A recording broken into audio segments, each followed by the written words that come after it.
from Marlins Park. Game 2 of this 4-game series coming at you on Fox Sports Florida. The San Francisco Giants back to 500, but they played good baseball of late. And the Marlins, one of their nice wins of the season, trying to make it 2 straight here tonight. Hi, everybody. I'm Craig Benervini along with Todd Hollinsworth. Good to have you aboard. Hey, we can only hope we see the excitement tonight we saw here last night. Some of the young stars for the Marlins were the key in a 7-5 win there. Yeah, you're absolutely right. JT Realmuto, big 3 hits. You got Anderson having a huge game. The defense was fantastic. I kind of said it late last night. It felt like everybody contributed. I know you had some offensive stars, but when you get to the end of 3 different deficits coming all the way back, you know you've got to get contributions on the mound, with the bats, and on defense as well. Been a while since they've done that, to come back 3 times in a ball game and win it. Talk about some of those young stars. Well, Brian Anderson, he is making a name for himself around the league. Right, and I'll tell you right now, it seems like we're getting to the point now where we should start saying he's making it look easy. I really don't want to go there. He's hitting .310, done fantastic. You see his rookie ranks over there. How about the fact that he just goes the other way so willingly? And to me, that's so impressive. He has not been forced out of his game plan yet this year. You watch him go up there and continue to execute. You see it right there. To me, that being the most impressive. I love the home run. But again, that was a big run right there and kind of got that rally going late. And that was deliberate. You see him kind of keep his hands in and just go the other way. You know, when you see that, I think of Miggy Cabrera. I know their swings aren't identical, but the approach, just thinking middle away, you're going to get a lot of great results. You don't see many balls go out in that direction, especially from a right-handed hitter. You don't see many from anybody to go to center field, but that's what JT Realmuto did in a big spot to give the Marlins the win. Oh, my goodness. JT and the offensive production, great to see last night. Long home run to center field. I'll tell you what, had great at-bats against Bumgarner as well. How about the 2 Oklahoma boys right next to each other in the lineup, kind of providing all of that offense along with Brinson. But great athleticism last night. We saw him great behind the plate, and, of course, the big home run late. And look at those numbers for Realmuto offensively, and we've talked all year long, of course, about his defense as well. It's been a tremendous factor here for the Marlins. Coming back, we're going to handicap the NL West. Where do the Giants sit in all this? They've won 8 out of 11. They're still lying in 3rd place, but they're close, as are just about everybody there. All the teams, NL West. More on that coming up on Email Twitter Tuesday, Fox Sports Florida.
Welcome back to the ballpark, Giants and Marlins. Let's get out to center field. Jessica, Tommy, and Nelly. Thanks so much, Greg. Hey, a lot of division races have been very interesting to keep an eye on lately, and that includes the NL West. Here is what that division currently looks like. You've got the Arizona Diamondbacks leading the way. Guys, if you had to pick a team right now to win the NL West this season, which one would it be? Jess, don't call me a front runner or anything, but I'm going to go with the Diamondbacks. They've won 4 in a row. All of a sudden, they've been playing good ball. They've won 8 out of 10. Paul Goldschmidt's been on fire. He's hitting .444 with 6 home runs over the last couple of weeks. Jake Lamb, Daniel Descalso's done a good job. David Peralta. I think at the top of the rotation with Greinke and Corbin, they're doing okay. They've got a closer in Brad Boxberger. You need that. So I like what they're doing out in the desert right now. Nelly, who do you got? I'm going with the Giants. You know, this team, I think this is their year. Plus, it's 2018. They only win the World Series on even years. Plus, you know, you look at their lineup tonight. They got Longoria, they got McCutchen, Posey. Pence is getting healthy. Panic's only played 32 games. He's back in the lineup and getting healthy. Their starting rotation's been their downfall because they have not been healthy. They got their ace back. Bumgarner threw his second start of the year yesterday. They're getting Samardzija back. They're going to get Cueto back. Their bullpen is 7th in the National League. I think this team is very underrated. Watch out for the Giants. Tommy, can the Dodgers bounce back, especially considering that this has been a tough season so far for Clayton Kershaw? I think it's going to be tough for the Dodgers to bounce back. Seager, their shortstop's out. Bellinger not having the year he had last year. Clayton Kershaw, when he does come back, is not going to be the Clayton Kershaw that everybody's used to seeing. Nelly, what's it going to take for the Dodgers to get back on track? Well, health, but again, it's going to be tough because you don't know about Kershaw. He's their main guy. You have Ryu's on the DL. You don't know about Maeda. And also the health of their offense. You lose Seager, one of their best players. You know, he's done for the year. That's going to be tough for them. Yes, they have the money to go out and try to add to that team to maybe improve. Their bullpen has not been good. Remember early, Kenley Jansen really struggled. Even if you go with the Rockies, we forget about them. Their bullpen, they went out and signed a bunch of guys. Brian Shaw has really struggled over the last 4 or 5 outings. Yeah, it'll be interesting to see how it plays out. Coming up next, it is game 2 of a 4-game series between the Marlins and the Giants. Miami took game 1 thanks to a couple of home runs. Can they make it 2 in a row?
Bruce Bochy, 12-year manager of the Giants. Here's his lineup. A little different in this one. Joe Panik will start it off. Posey, McCutchen, Crawford, Longoria over third. Sandoval gets the start, switch hitter, and then Pence in the lineup. Hernandez again, 8th now, and Chris Stratton, the pitcher. We'll get more to that in a moment. There's Bruce Bochy looking to tie up this series with his Giants here tonight. Trevor Richards on the hill here for Miami. First pitch is out of the strike zone, 1-0. Making his 7th start of the season, 5.02 ERA. Those numbers I do believe are going to get better over time. Now, made one start since returning from AAA. His last start against the St. Louis Cardinals. 5 innings, 7 hits, 3 earned runs. It's pretty good. Gave up a 2-run home run in that first inning. And then really settled down. 4 Ks, all on changeups. Didn't walk anybody. That's the other thing that stood out to me. That's big. I think through his first stint here at the major league level, the walk's an issue. He's fallen behind 3-1 to Panic. His last start, no walks, didn't get himself into trouble that way. So if he builds off it, he's got good things going for him here at Marlins Park. 3.97 ERA.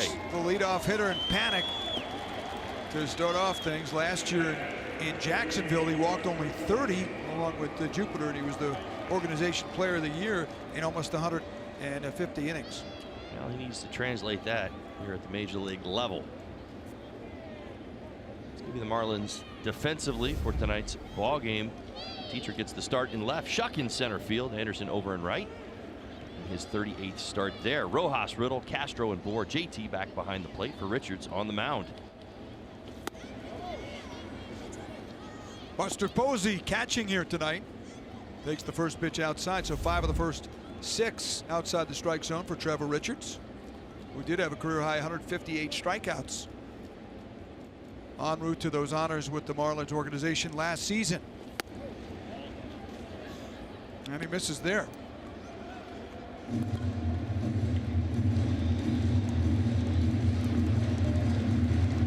That first inning is always interesting, Todd, no matter if you're a veteran or a young pitcher.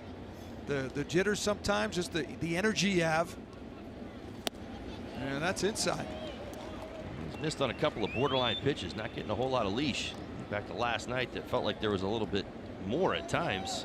Tonight, tight. He's had a couple pitches on the edges.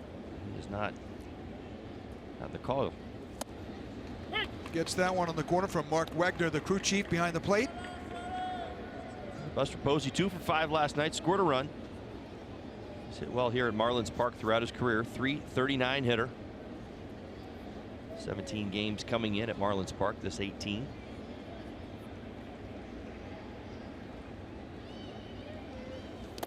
And he missed outside, and he has walked the first 2 in this ball game. So some early concern here for the Marlins, and a quick visit from JT Realmuto, which is a good idea here with McCutchen coming up. You certainly don't want things to get out of control too fast. And we talk about this an awful lot. Here's some striking numbers that will get your attention when it comes to Richards. And now again, he's only made 6 starts, but listen to these numbers. When he gets ahead in the count, he's able to factor in his changeup, even his breaking ball as well. 143 batting average against, but when he falls behind in the count like he's done to the first 2 hitters are hitting 444 against him. He needs to find a way get back in the strike zone. McCutchen hunting there, and he fouls it back. He figured he was going to get something juicy after watching the first 2 guys walked in the ball game. Last night 2 for 4. He's been picking it up of late. 5th multi-hit game in his last 6. Finds himself in the 3 spot in the lineup tonight.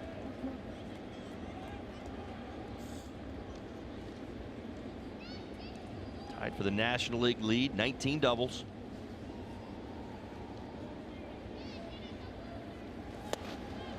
Oh, one pitch, maybe crossed up Realmuto a little bit.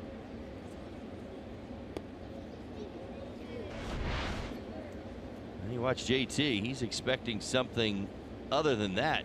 You see him flip the glove over. Right there at the last second. So 2 mound visits, 3 batters into the game. That's early.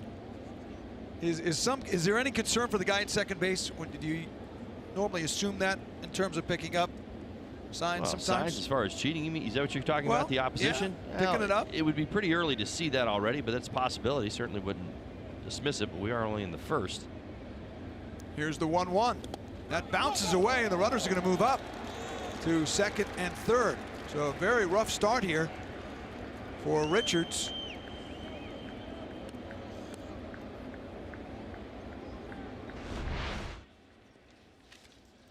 Well, you see the bounce. Way out in front of home plate. JT going to that backhand, trying to keep it in front. Kicks up high, up off his chest. Kind of catches him on the right shoulder. Again, talking about his breaking ball. Threw it 20 times at start against the St. Louis Cardinals. Actually a productive pitch for him. That pitch is inside. Now this year at AAA, walked only 3 in 33 1/3. But at the big league level, as you mentioned, he had 14 walks in 23 2/3 just in April alone. And then last time out was a good start with no walks. Grounded foul, so it's a 3-2 count. Oh, and I'd say his first time, his first call up, he was up with the Marlins or going back to AAA. That was the one thing that really stood out to me. It wasn't so much when you give up, you know, hard hit balls or home runs or drives in the gap. That's gonna happen to anybody. Ask Madison Bumgarner. Happened to him last night. He's one of the better left-handers in the game. My point being, if you make trouble for yourself with the walks, oof, that's something that teams have a hard time with. Those managers do not like that, simply put.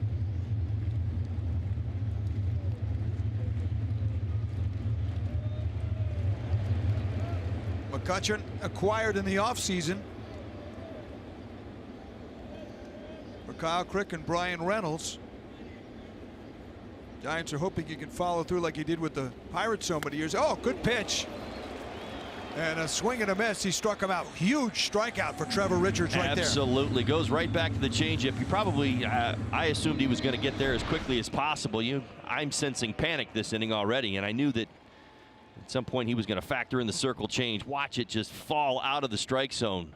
So many of these giant hitters, again, remember, nobody in the building has seen the opposing starter yet. So Trevor's got that going for him tonight.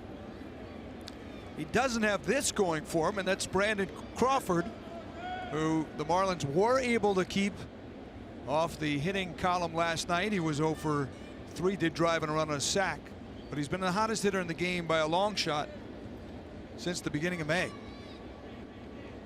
Hitting .430 since May 1st.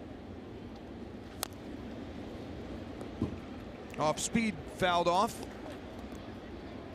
Again, a good changeup. I mentioned his last start, picked up 4 strikeouts, all on the changeup. When Trevor gets in trouble, he goes to it. It needs to be in the strike zone, though. That's what starts the temptation for the hitters. They see it, they think it's going to be a strike. Even if you're on his velocity, it has such great arm side run. 0-1 pitch liner at short. What a stop over at short by Riddle. He throws to first, and it's scooped out by Bohr. A run scores, but an outstanding highlight play by JT Riddle. Wow.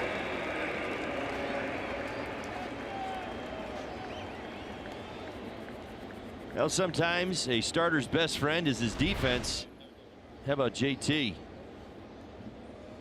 One hop to the backhand. Strong throw across the diamond. Nice pick by JB at first base. Justin Bohr gets the out. The Giants are going to score a run. That could have been a lot more trouble if it gets by him.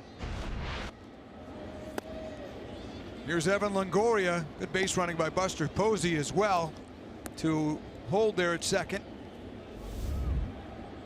Not making easy out for Riddle, because that throw was not easy to get McCutchen, who can run. Here's Longoria. He had an RBI 0 for 3 in game 1 of the series.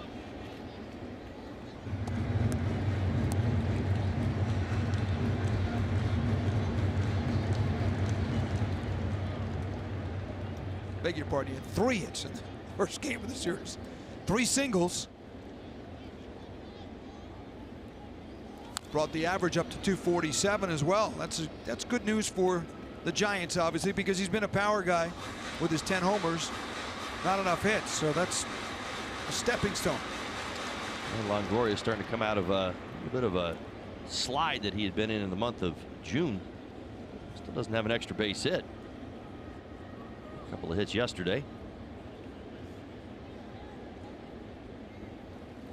2-1 pitch is inside, 3-1.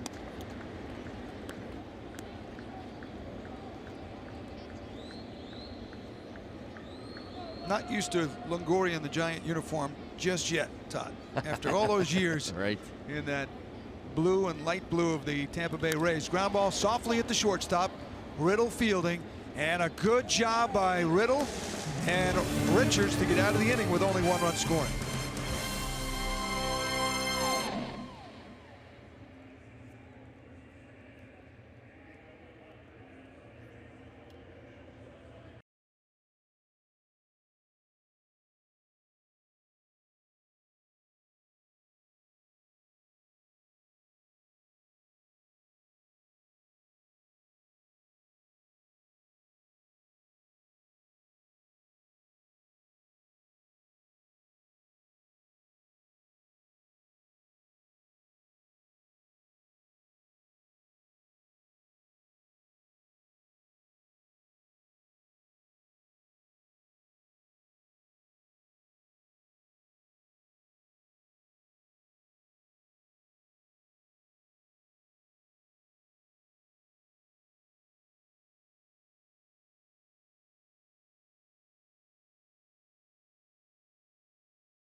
Bottom of the first inning.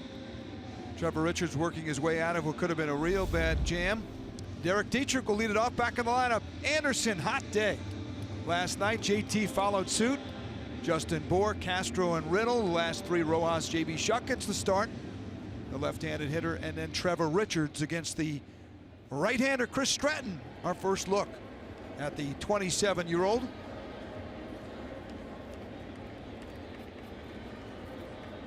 He's from Tupelo, Mississippi. Hey. 14th start for Mr. Stratton. How about those 7 wins? He's picked up 7 wins to go along with a 4.63 ERA. A little bit bloated. He's kind of that guy. You'd almost say he had a rough May with a 6.31 ERA in the month of May, right? But he picked up 4 wins, so, you know, might be that guy. Generally thought of as a ground ball pitcher, although he's given up a few more fly balls this year. Dietrich hits one in the direction of Pence in fair territory. They shade him to left field, and he makes an easy catch. Let's go ahead and give you the Auto Nation scouting report for Stratton tonight. Home away from home, much better away from AT&T Park. 3.86 ERA on the road. Hitter's batting average against 206 at home, actually 3.16. So probably in favor of tonight's start. Now, he's been getting some serious offensive support. Get this, as we mentioned, the 7 wins, 4.63 ERA. 5th in Major League Baseball in run support average per 9 innings at 6.35. Lesson learned. Here's the one thing about Stratton, and he may not go too long tonight. We'll see. But that second time through the lineup, 6 of the 8 home runs he has surrendered have come in that second time through. In the third time, it goes up as well. Slugging percentages both in the second and third time well above 500.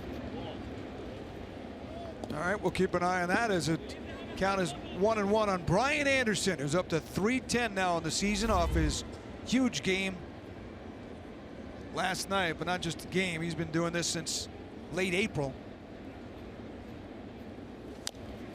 Fouls that one straight back.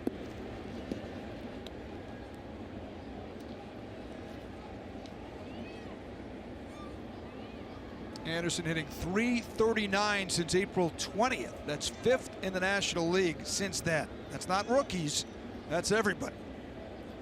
1-2 pitch. He lines it sharply into the crowd. And in the day and age, Holly, where everybody's shifting, moving over, this is as old-fashioned, straight up as you get. You look at the Giant defense. Takes a curve, hits it well. Pence going back to the track. Near the wall, he makes the catch.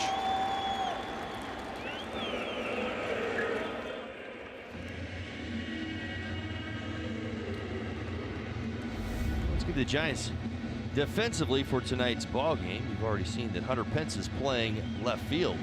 Man is back in center. Cutchin gets the start in right. Longoria, Crawford, Panic, and Sandoval gets the start over at first base. Buster Posey back behind home plate tonight. Stratton on the mound.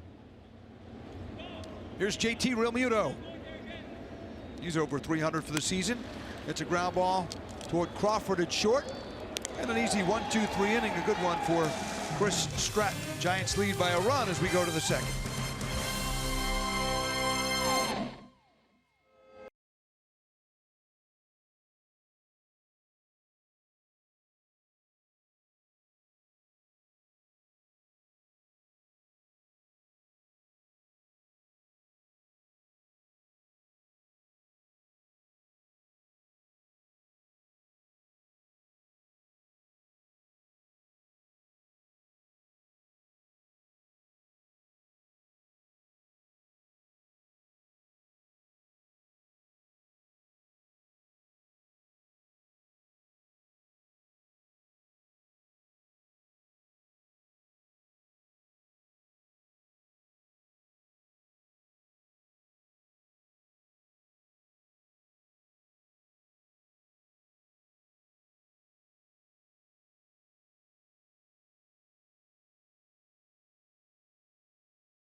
By WB Mason, who but WB Mason, the official office supply company of the Miami Marlins. By Chevrolet, see your South Florida dealer today.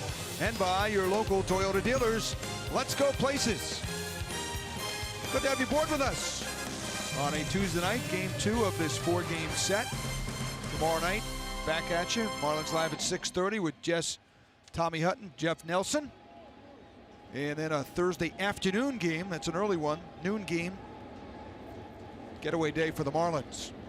Here's Pablo Sandoval, switch hitter, batting left, of course, against the righty Richards. He's been a hot hitter of late. He's hitting .368, 14 for his last 38 with a couple of homers. It got started on the last homestand for the Giants. Sandoval has done a much better job as a lefty, hitting left-handed. He's a switch hitter, .310, .358 on-base percentage, .506 slugging. Where he has picked up most of his starts when there is a righty on the mound.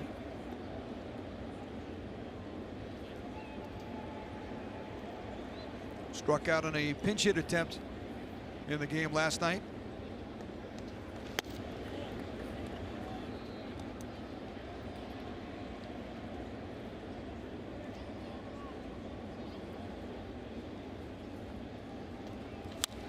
Line shot, right center field. Anderson moving over. Nice jump on that one. He makes a backhanded catch. Well, Anderson continues to impress defensively. You're absolutely right. Great read and good route. This is a little deceiving. Not always the easiest, right? So good route across and then in just a bit. Well done. Good read. Sometimes, as I tell people all the time, as an outfielder, you see first and you hear second, and there's usually about a second in between. So understanding whether a ball comes off the barrel or whether a guy gets jammed sometimes and cracks his bat can be a little bit deceiving. Pence, it's a ground ball to Riddle. He can run well, but it's a routine play for JT. And nice to see the response by Richards, 5 straight. Binge on all the baseball you want for just $29.99 a month. Marlins Ballpark Pass. You can get access to every Marlins home game. Enjoy all the action, theme nights, giveaways, and more. Signing up is easy. Visit marlins.com/ballparkpass today. Email, Twitter, Tuesday tonight. Our hashtag is Marlins Selfie. So send your tweets, emails to us. We'll get through a bunch during the ball game here as Richards gets a strike, and he just has, it seems like a different guy out here as he was able to get I think that big defensive play turned the whole beginning of the start anyway around for well, Richards. you remind yourself early. that there's 7 guys behind you. They're all there to help, you know. Corquez Hernandez with a count of 1-1. Hernandez had a nice ball game last night, and he got moved down to the 8th spot. Yeah. Base 4 times. Scored a couple of runs.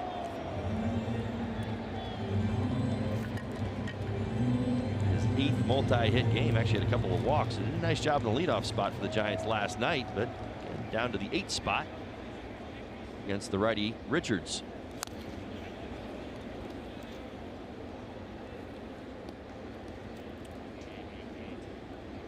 Richards out of NCAA Division II Drury University in Springfield, Missouri. He had what they called a big league quality changeup there. Their coach Scott Nasby talked about that. But he had to ramp up his fastball to get it to the pro level. And it's not a big, overwhelming fastball, but he was throwing low 80s. He got it up to around 90. And then with some more seasoning. He was not a drafted player out of college. Marlins found him in the independent league with the Gateway Grizzlies. Every now and then, Todd, you see a guy who, for some reason, not selected, maybe not overwhelming tools that jump off the page to you. It's the day and age of velocity, although that changeup is a pretty special pitch.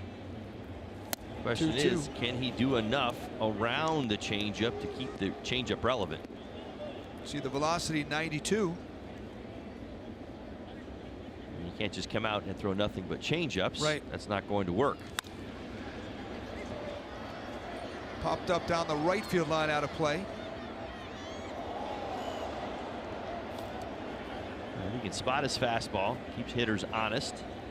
Challenge carefully. I mean, when you look at his, the numbers that I kind of ran out as he was struggling to the first couple of hitters, when he falls behind and when he gets ahead, I mean, that tells you everything you need to know really about Richards. There's a 300-point gap, even in only the 6 starts, between him getting ahead and the hitter getting ahead. 2 bouncer to second. Castro, nice play in a 1-2-3 inning for Trevor Richards as we go to the bottom of the 2nd.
topic is Marlins selfie. We want to see your best selfies from throughout the season. So make sure to send us those selfies. You can email us at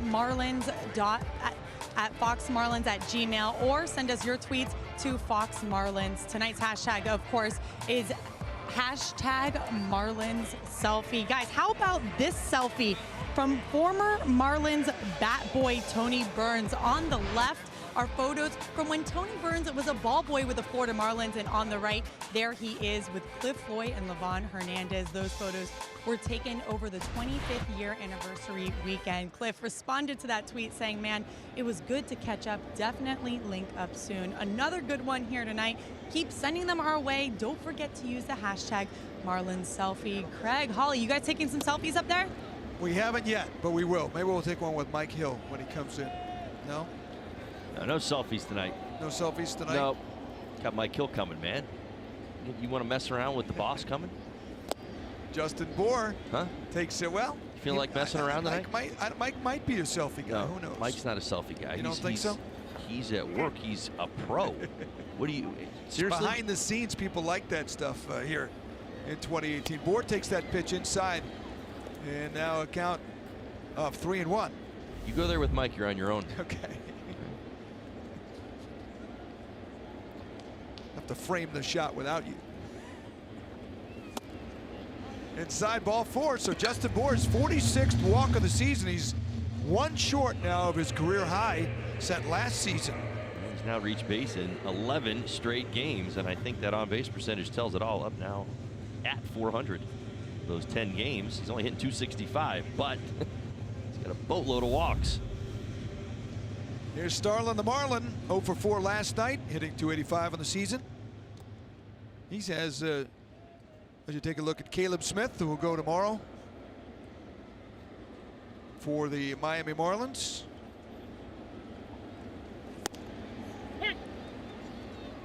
Andrew Suarez from Columbus High School here in Miami. The next 2 nights, we're going to see, 2 games, I should say, the local guys with Suarez from Columbus High School in Miami. And then Derek Rodriguez, Pudge's son, will pitch here in the Thursday afternoon game. Pudge will be here, and a lot of family members as Castro swings and misses. Derek Rodriguez says he's going to probably play for free the next couple of games because the amount of tickets he's going to be purchasing for the game Thursday. For Starlin Castro, first time tonight, batting 5th for Don Mattingly and the Marlins this year. Soft pop-up behind first Sandoval, giving a reach, but it's in the seats a couple of rows back.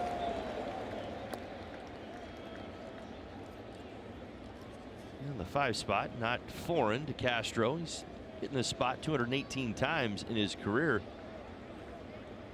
Actually the second most popular spot for Starlin Castro. Most of us probably see him as a number 2 hitter. That's the spot he's hit out of the most in his career.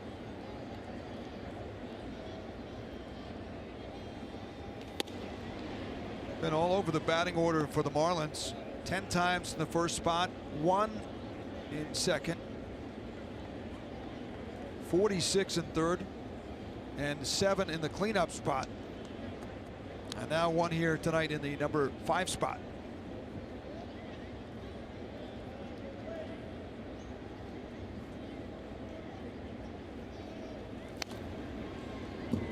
One, 2 off speed is fouled back, stays 1 and 2.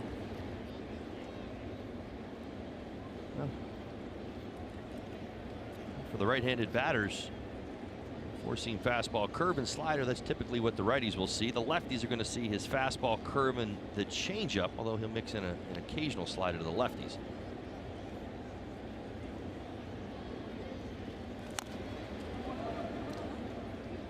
Count stays 1 and 2 to Castro. JT Riddle is on deck for Miami.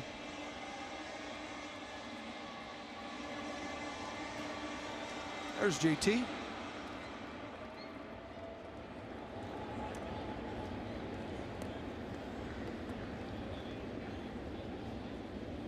Stratton was the Giants' first-round draft pick in 2012, number 20 overall out of Mississippi State, where he was the SEC Pitcher of the Year as a junior in 2012. He turned it around that junior year. He did not have very good seasons the first 2 years with Mississippi State.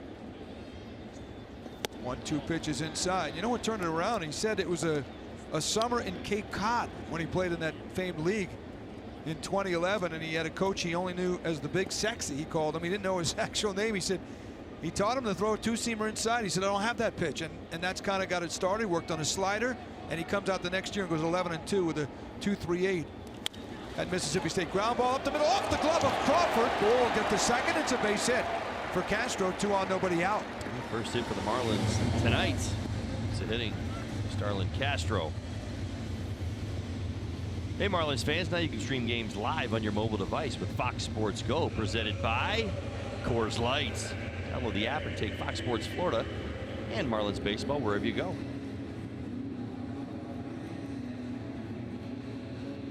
So Castro gets on the infield single. And here comes JT with first and second. Stratton's got to be happy. His Bulldogs going to Omaha to play for the College World Series Championship. A bunt by Riddle in the direction of Longoria. Fielding. Nice play by Evan. And a good job by Riddle. Second and third for Miami.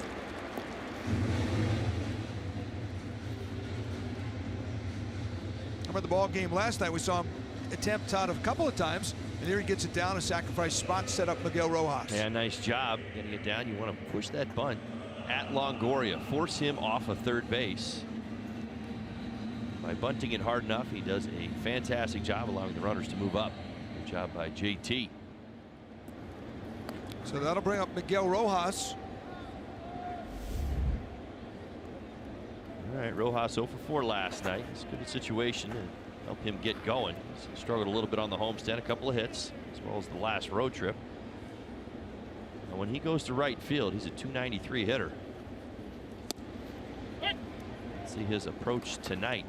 It's kind of one thing he's been struggling with just a little bit. Finding that rhythm, that swing that provides that 293 batting average that goes the other way. We saw it last year consistently. Infield is back up the middle. So it'll be interesting to watch Justin Bohr at third, see how he plays it on the ground. 0-1 pitch, grounded right to third. He can't go anywhere there. Longoria takes a look at him, and that's the kind of out the Giants were looking for. Second out of the inning. Yeah, they were trying to get him to pull the baseball. You mentioned it, talking about the two-seam fastball. Stratton got in under those hands and chopped it to third.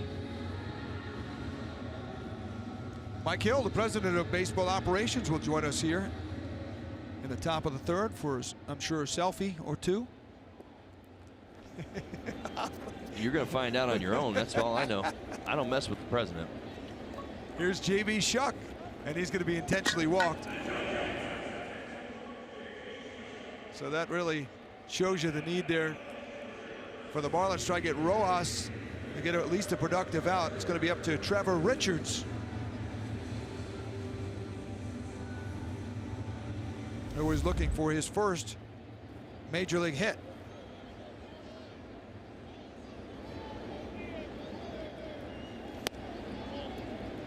Takes that pitch up high.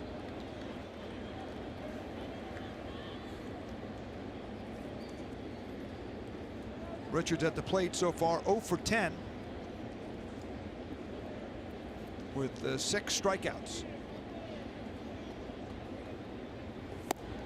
And that one's on the corner, 1-1.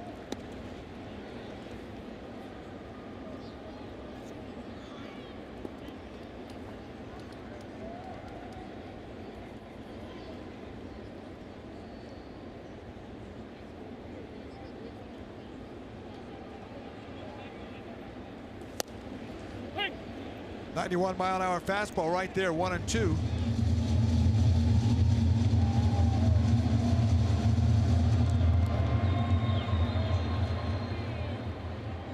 Moore on third, Castro on second. J.B. Shuck on the intentional pass is on first.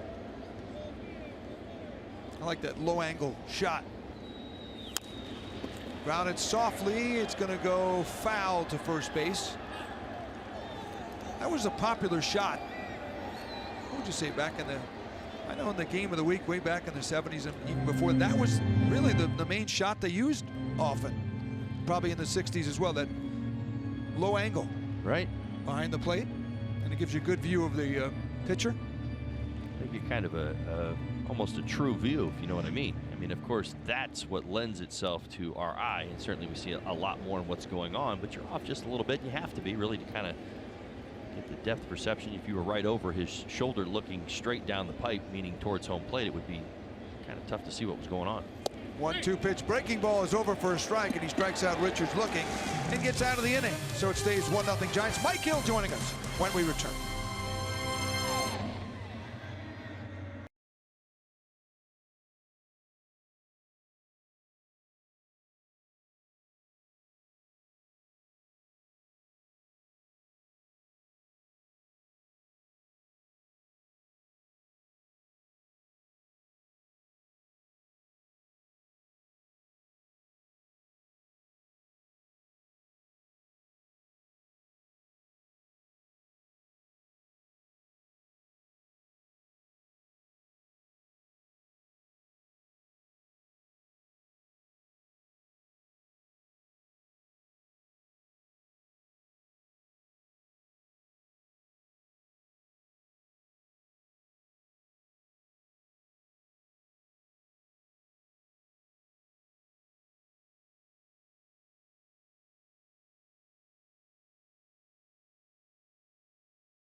Hits that one well to a right center field.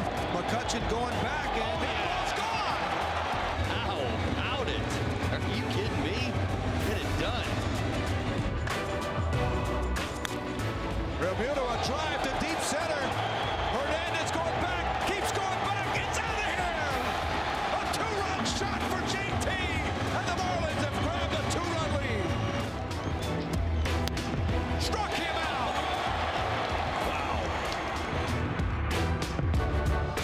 Exciting night here at Marlins Park last evening when the Marlins won 7-5. Giants lead here 1-0 as we go to the top of the third. Chris Stratton will lead off the pitcher for the Giants. We're joined by the president of baseball operations, Mike Hill, who timed it to come in right after that big win last night, because your guys look, I mean, that was maybe the best win of the year. It was certainly one of the most exciting, considering the way it all developed and who were the stars for your team. No question about it. You know, when you look at last night and the victory and the contributions from so many people, it was definitely a good night for the good guys. Well, you got to be happy. You know, I said it multiple times. It wasn't just the offensive heroes. I think back to the Rojas play in the 9th inning. I mean, that's a guy struggling with the bat just a little bit right now, and I think that's kind of been the conversation from Don Mattingly in the club. No matter what's going on, we're going to play great defense. We're going to pitch as best we can. We're going to separate the defense from the offense and go out there and try to compete here at Marlins Park. That's something that will always be a constant when you look at this team. That, you know, we're gonna fight for 9 innings. We're gonna do everything in our power to help us win a ball game every night. Base hit for pitcher Chris Stratton, 3 for 25 now this year, and Joe Panik will lead it off. The draft just finished. The Marlins were very pleased with the draft. I saw a quote from somebody saying, "Oh my, the Marlins are for real here." The outside baseball world was impressed. What did you like about the draft that was just completed? Our guys did a tremendous job. Hats off to Gary Dimbo and Stan Meek and the entire scouting department, just with the thoroughness of what we were able to accomplish. A ton of information, as you know, goes into preparing for a draft, and then there's a little luck that has to happen, and the right players have to be there for you. And we couldn't be happier with the men we were able to select throughout the 3 days. All right, Michael, let me ask you a tough question, but I think there's a lot of Marlins fans that think this way because of this young man that we're looking at on camera right now, Mr. Anderson. Now, he's played 38 games in right field. He's played 32 games at third base. He's produced at both positions. But listen, just be honest. Has he surprised you a little bit out in right field as good as he's been? Well, is that fair? Well, the production is what we've always expected from Brian, but he's such a competitor, and you think about the type of players we're trying to build here. It was never a question when we talked about outfield play with him. It took 2 seconds. Yes, right. I'm in. Whatever you guys think is going to help the team, I'm open. I'm in. I'm all in for whatever's going to help the team. And we saw him coming out of University of Arkansas. He's a good athlete, and we know there's arm strength there. And I think that's probably the thing that the people who don't know Brian Anderson is that his arm is a weapon. When you think about the right field defense that he provides and the plays, the throws that he's made, it's a weapon for him. And it's exciting to see just his growth. And we talk about the growth of our young players and young players that are up this year. And his story is one that I hope all of the country is looking at, because it's a credit to the hard work that he puts in and day out to make himself a complete player, not just offensively, and the improvements that we've seen with his approach and the opposite field home run that we saw yesterday. Well, and I wasn't even going to throw out. I wasn't sure because I know Craig wants to ask a question, but even the throw on McCutchen, it was a hit and run in right field, and McCutchen looked back, almost got blown up at third base, thinking, how in the world is this throw even coming from this young kid out in right field? Exactly, and that's part of his growth as an outfielder. There's some times where we want him to throw through the cutoff man and keep that double play in play, but he has all the confidence in the world in his arm, and he should, because it's a weapon, and to see how he's adjusted and how comfortable he is out there is just a tribute to the hard work that he puts in every day. That spinorama he made the other day was the best throw I've seen him. The one to second base, where it looked like it was a short double, and he turns around and throws it was a spin move. It was a spinorama. He wasn't looking at the bit. It was an unbelievable throw from right field. His arm, to me, is even more effective from the outfield, noticeably anyway, than you notice at third base. That is true. You don't see it as much when he's at third base. Diving in his shot. There's a big play. That defense, it shows up every day, and that's something that, and Brian, to speak more about Brian, he's worked incredibly hard with Freddie Gonzalez and getting out there early and working during batting practice just to put himself in a position, no matter what the play, if it's left or right. We're looking at the old spinorama, as you said there, Craig. Just a tremendous, there's so much instinct, as you know, Todd, from playing the outfield, and he's taken to it so naturally, and I think that's why everyone's so excited about what the future holds. A little pop fly on the infield. Does there have to be an answer there? Well, like I said, and that's kind of why I asked you the question, and you start to hear it because he's played so well in right field. And I do wonder in today's game that, do these players have to have a clear cut? I start at third base 150 games a year. Yeah, you can throw me out in the outfield if you need me. Does it have to actually be that way? Well, the one thing that we try to foster, and this is from at every level of the organization, from low A ball to the major leagues, is versatility. Right. We play in the National League, and when we talk about the players that we want on our roster, we want to give Donnie as many options as we possibly can. You never know how the game is going to unfold. You never know, when he may want to double switch or do something that's going to help us win a ball game. And when you have versatile players, you have a Miguel Rojas who can play everywhere in the infield, or a Yadiel Rivera can play everywhere in the infield. Brian Anderson, who can go from outfield to infield. Derek Dietrich, who can go outfield to infield. It just gives Donnie more options to navigate a game. And that's ultimately what we want to do for him, to put us in a position to be successful. Softly hit right in the direction of Castro. Mike's going to stay with us from not even asking for the bottom of the third inning.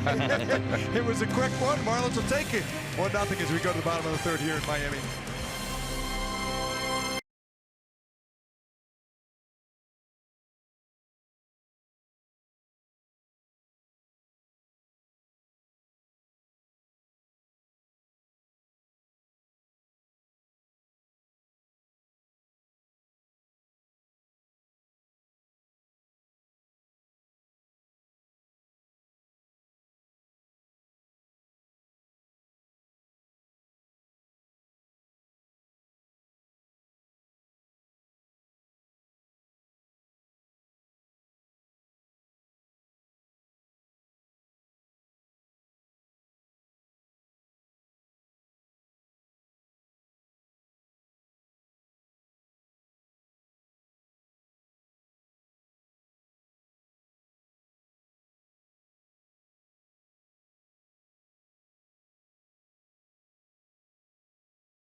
Giants. Craig Benavides with Todd Hollinsworth, president of baseball operations.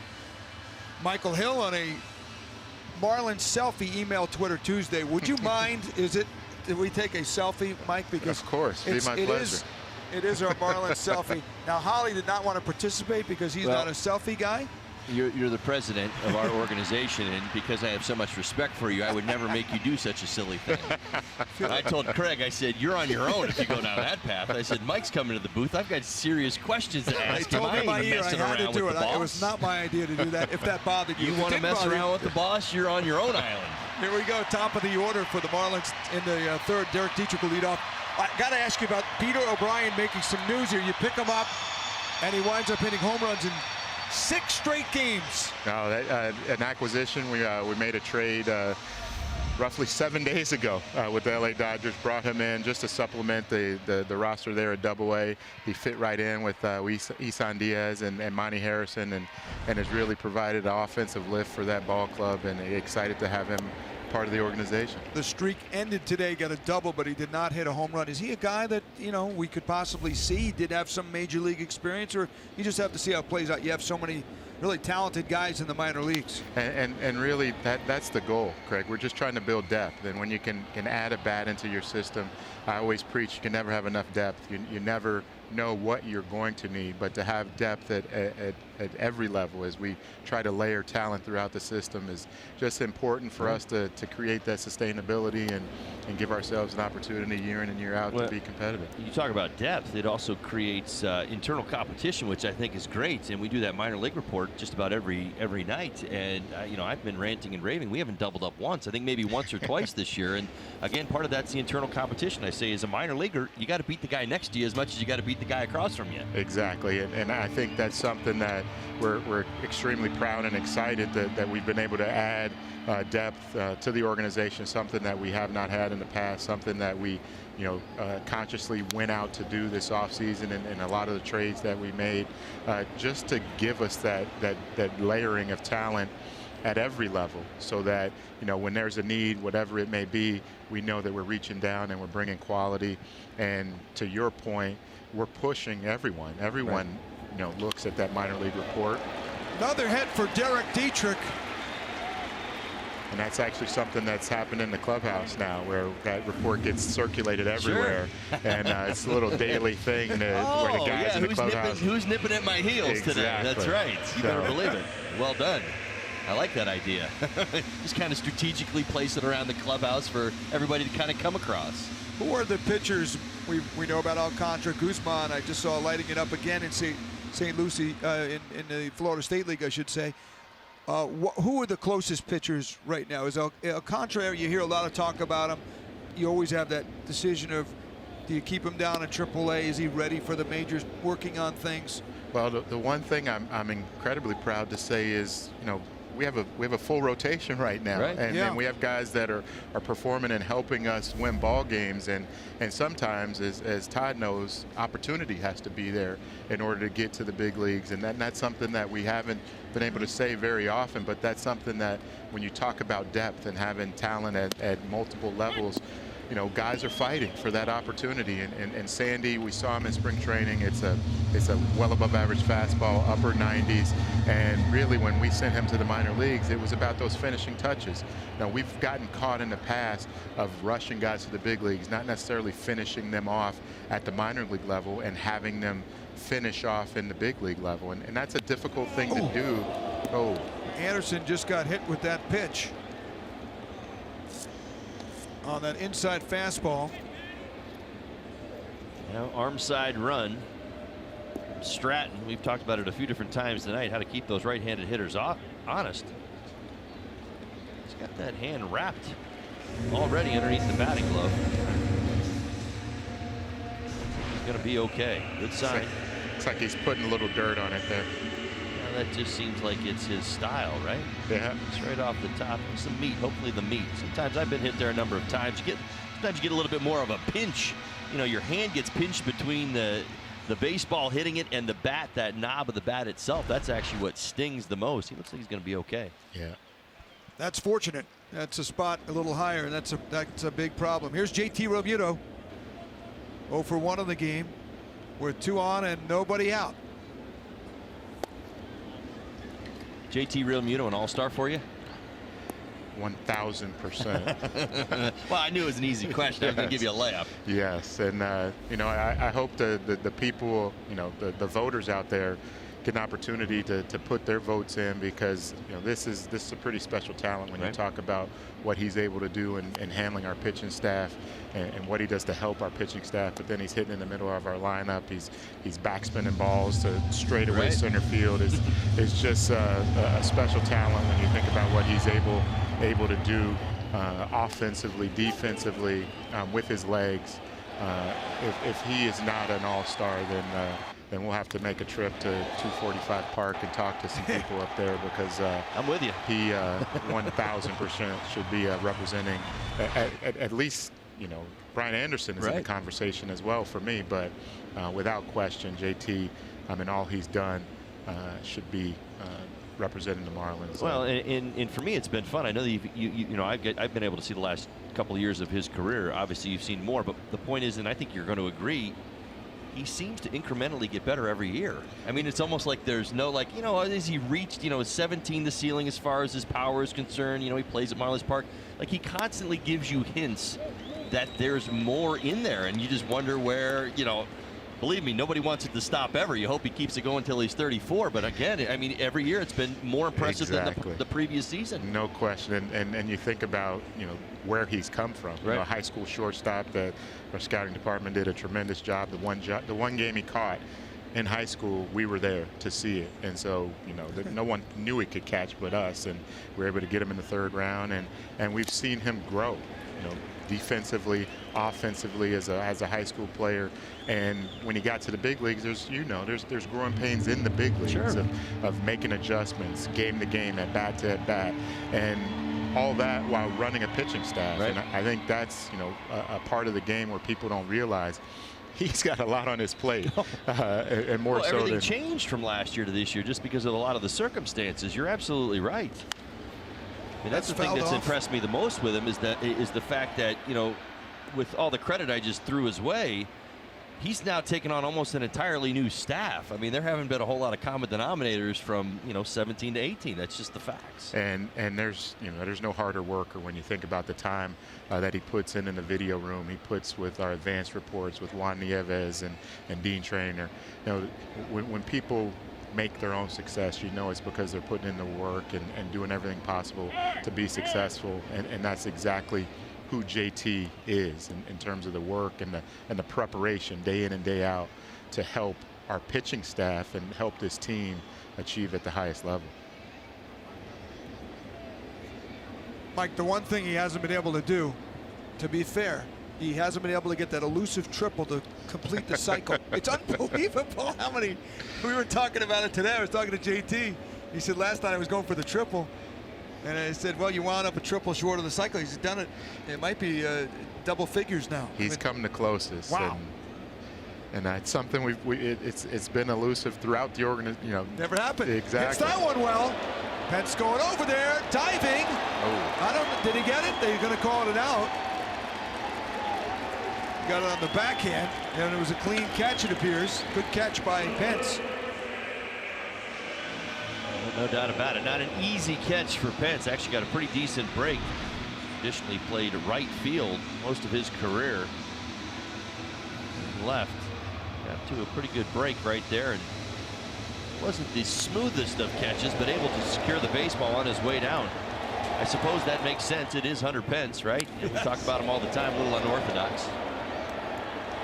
But at the end, usually gets it done. He missed 40 games with a right thumb sprain. That time, the left hand in some kind of precarious position.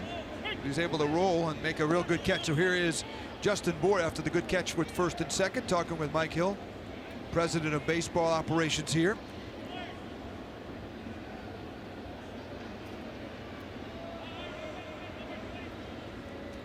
I know you love doing some play-by-play too, Mike, when you put the headset on.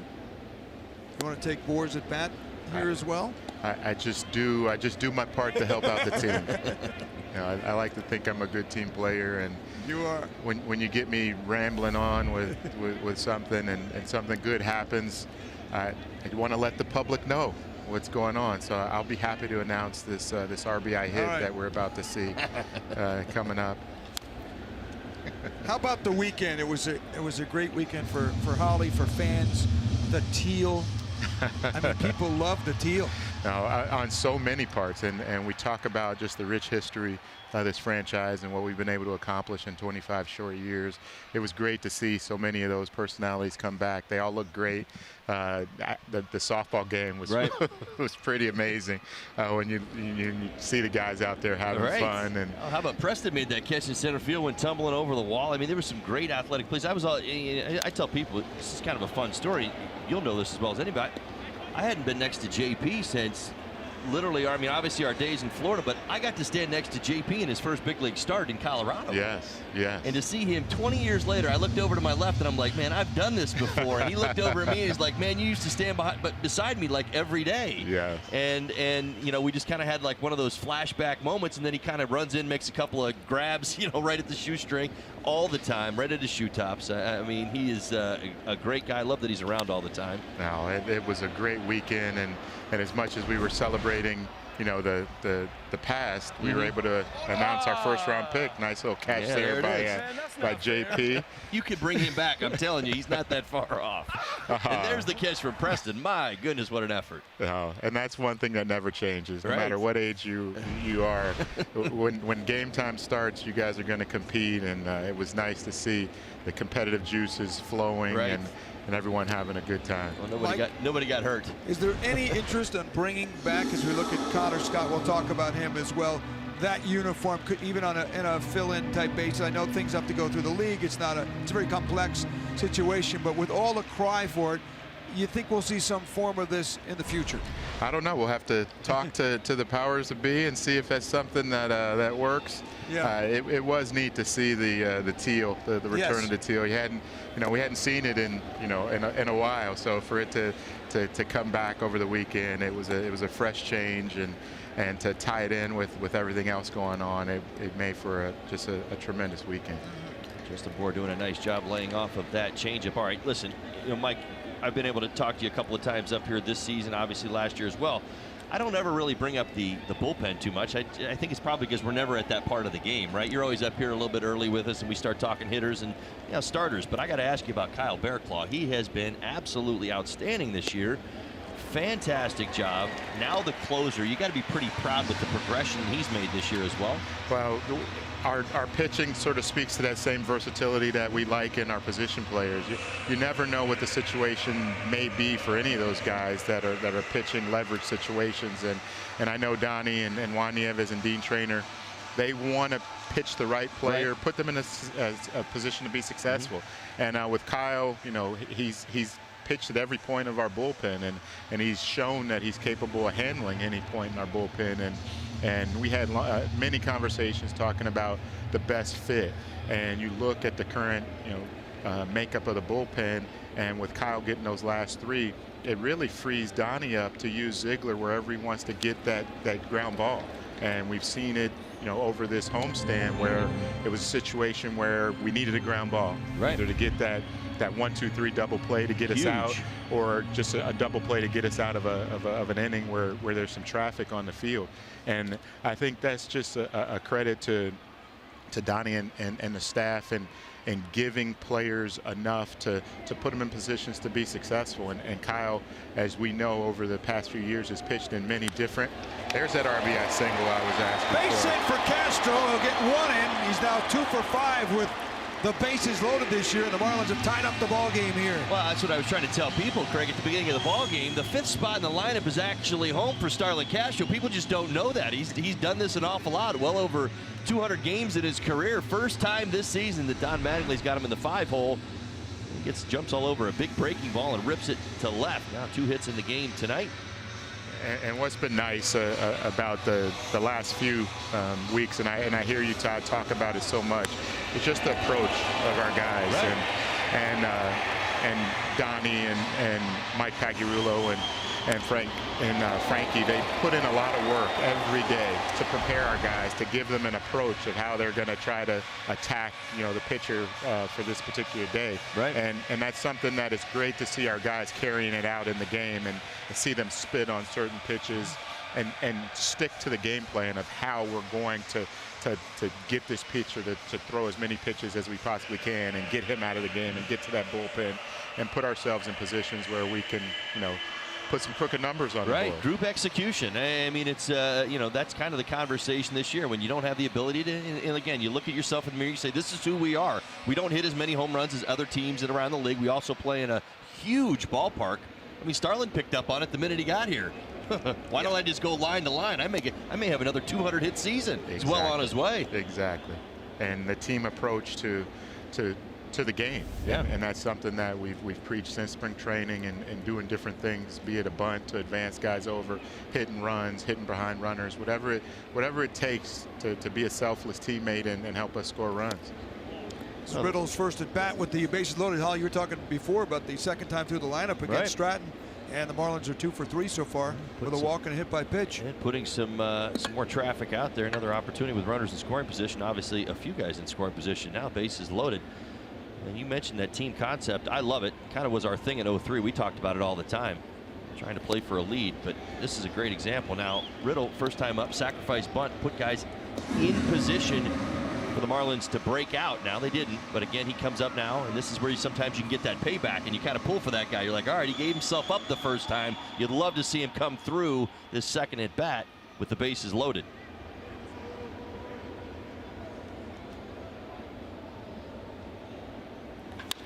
Smacks that one to right. That's going to drive in a couple. Riddle going to second. It's going to the wall. In comes Anderson and Bourne. Holding is Castro. It's a 2-run double for JT Riddle. Guys, I can stay here as long as I need to. Yeah, we got good conversation going on, Mike. You may be sitting here all night long. Runs. Somebody get him a bottle of water, will you?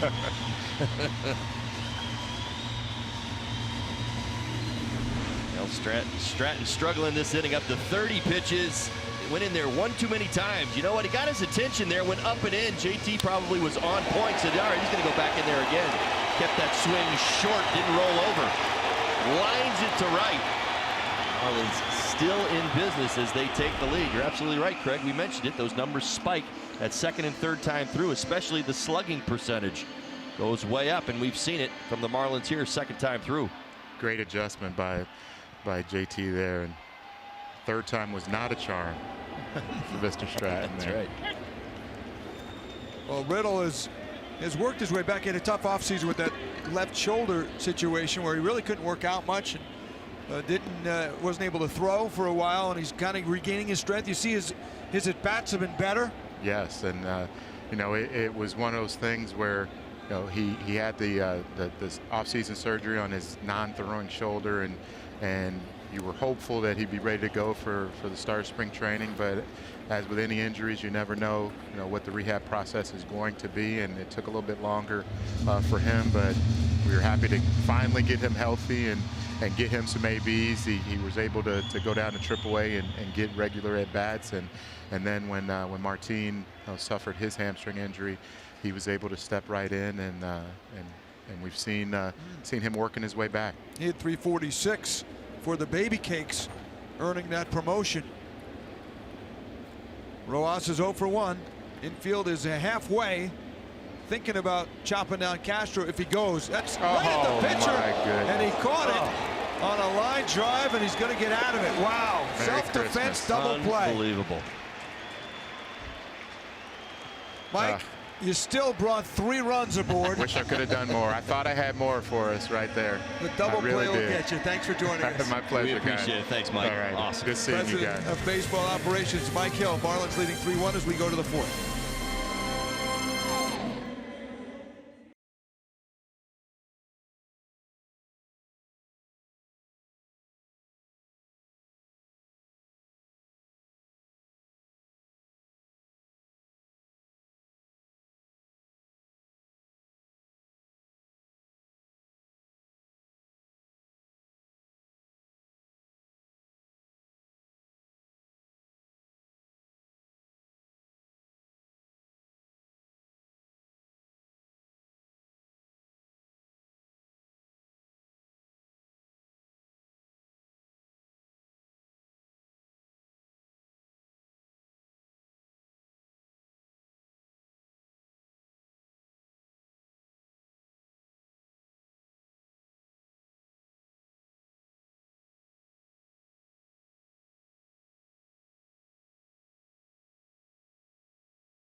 Participating in the home run challenge, every home run in this game raising money for prostate cancer research. So far since June 1st, $525,000 have been raised in the challenge. You can make a pledge by going online to homerunchallenege.org.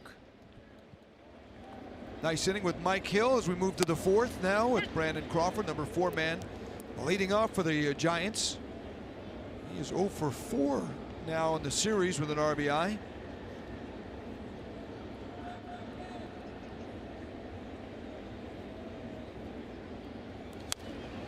And he fouls that one back.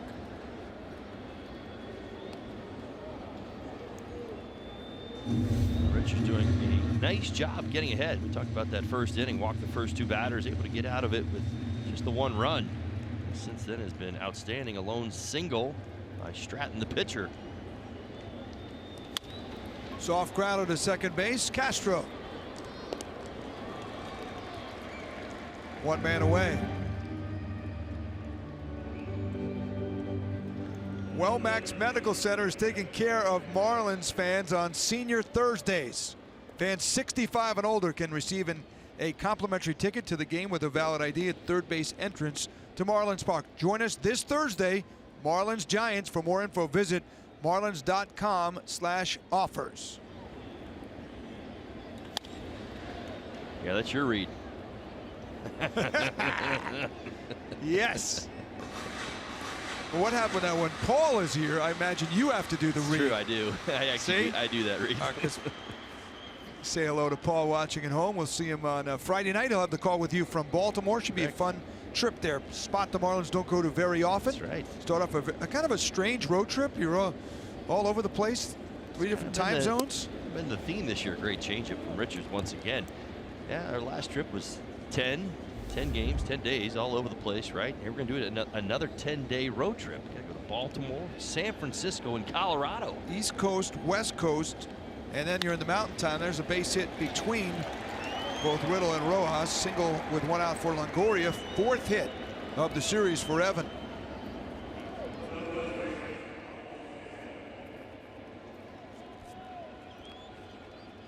And that'll bring up Pablo Sandoval. Lined out to right field, first time up. Good catch in right center by Brian Anderson.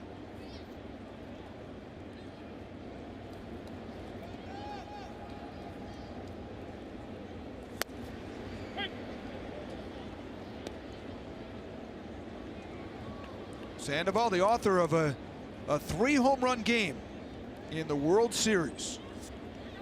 That is an exclusive club.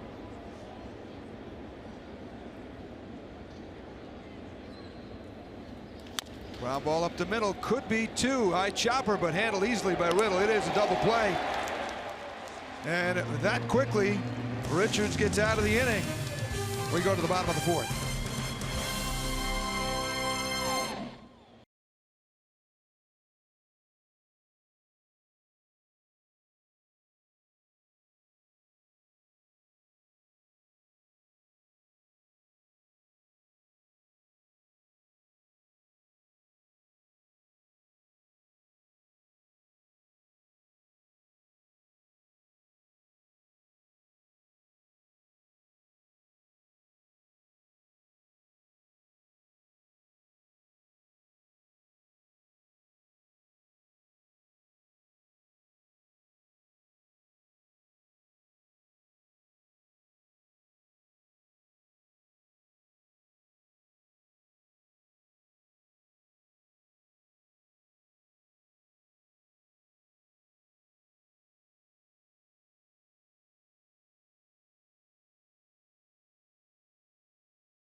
See low fares, nothing to hide. By the Cleveland Clinic, stiff joints, aches and pains. Trust Cleveland Clinic Florida, the #1 orthopedic care in Florida. And by the Lincoln Spring Sales Event, drive into spring in a new Lincoln.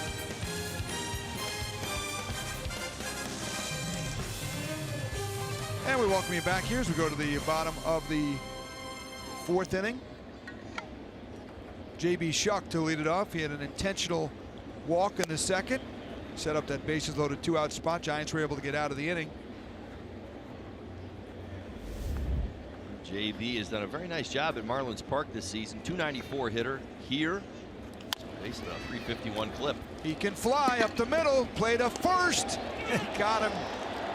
Again, boy, that's got to be frustrating for JB. He has nearly beaten out probably 8 to 10. And they've all been the same kind of play. Just getting him. That was a good play by Panic. Panic sped up just a little bit, interior of the glove before that foot hits the bag. So you're absolutely right. Close, but no cigar.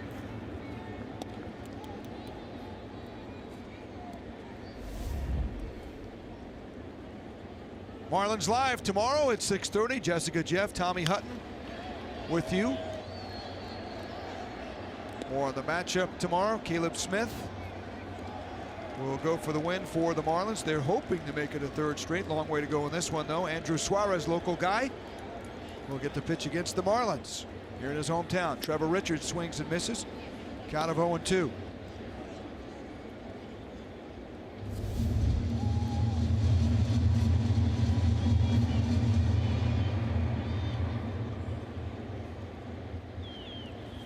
Takes that pitch outside from Chris Stratton.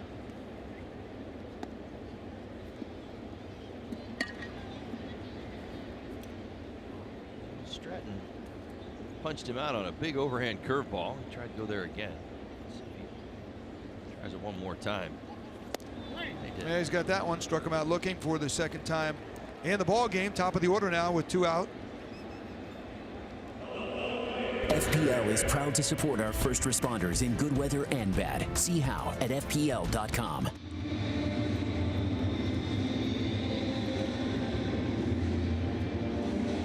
So Stratton will go after Derek Dietrich, who is 1 for 2.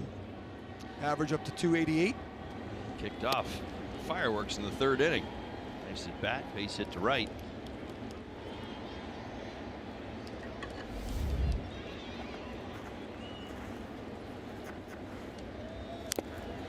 Having been in Derek's role a few years throughout my career, good to see him in that swing kind of back. You know, sometimes when you miss a few ball games and you get hot, particularly in a roll, and again, Dietrich does most of his work against righties. You see that circle change that he throws.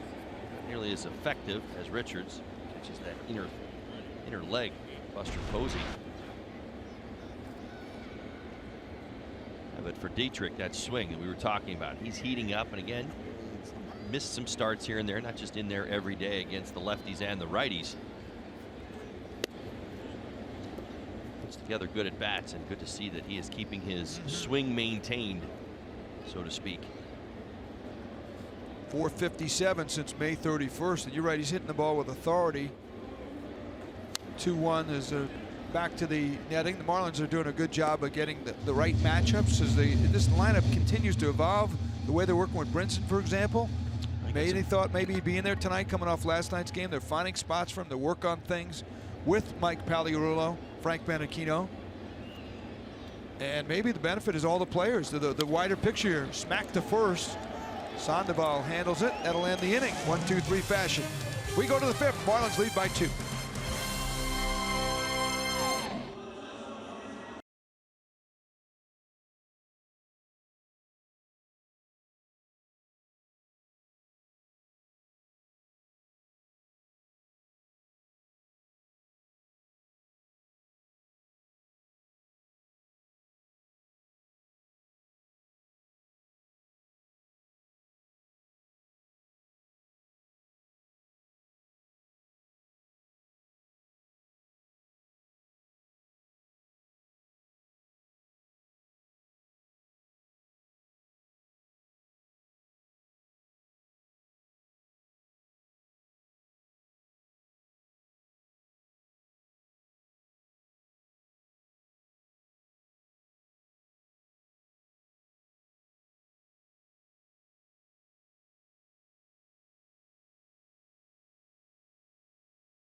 in the top of the fifth. Well, earlier today, the president of baseball operations, Mike Hill, mentioned the importance of internal competition and success throughout the minor league system.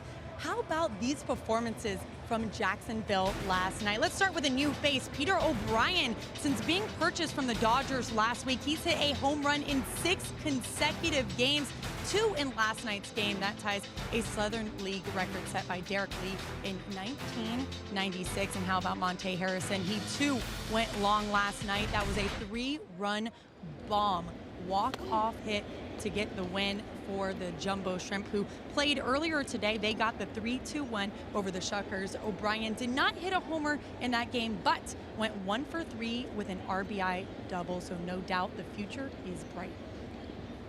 Well, you're right, Kelly, and exciting too. And Monte enjoyed that home run as well. You think? Against the Shuckers. I like the personality. There's a lot of people think that this is old school, new school argument of bringing back that and not making it so against the game tradition to celebrate a little bit. It's a tough thing. You celebrate that way as long as you're okay with pitchers celebrating back. You're absolutely that's the way right. It's got to go.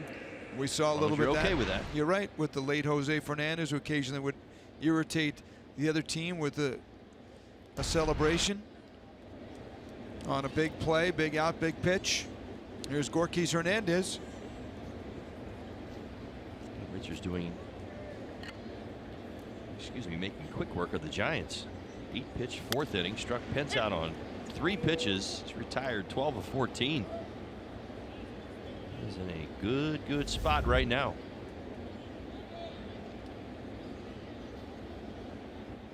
Hernandez, the number 8 man. Stratton is in the on-deck circle. Potentially you got a bat here. We'll see if Hernandez gets on, if Bruce Bochy wants to change that, but he has been using his bullpen quite a bit. That's well hit down the line, left field and deep, curving, and it is a foul ball, and it was close.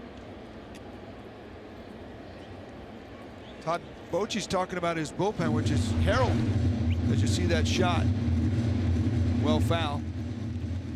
Being used so much lately that maybe a spot here where you pinch hit, but you want to get a couple more innings potentially out of Stratton. We'll see if he puts him up here.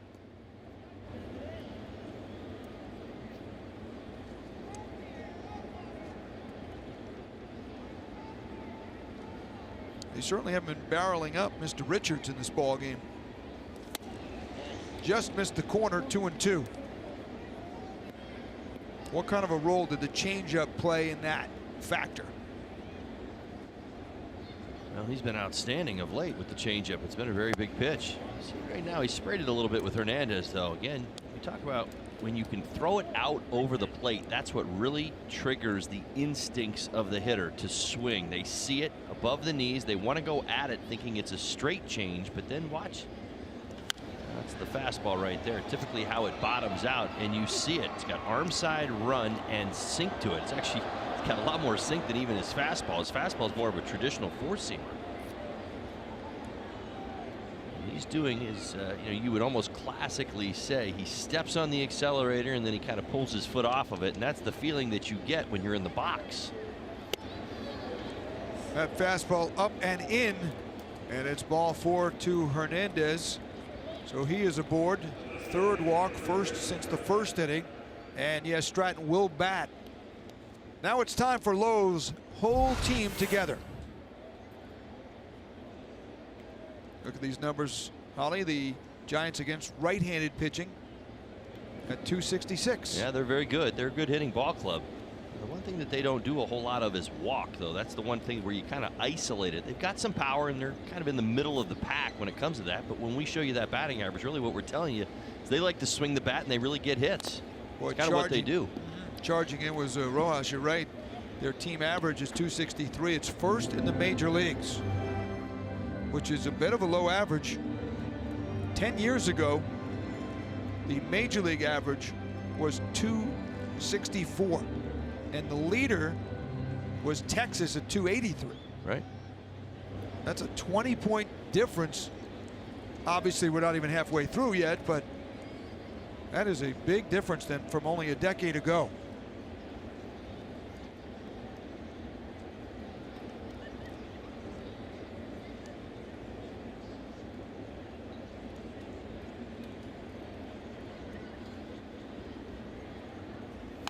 Stratton squares and takes the second strike.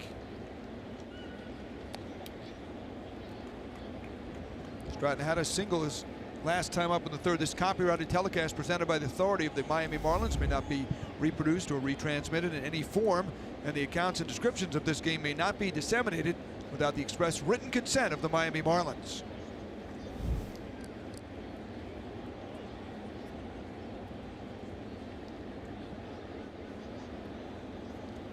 So an 0-2 count, singled last time. He's going to square to bunt.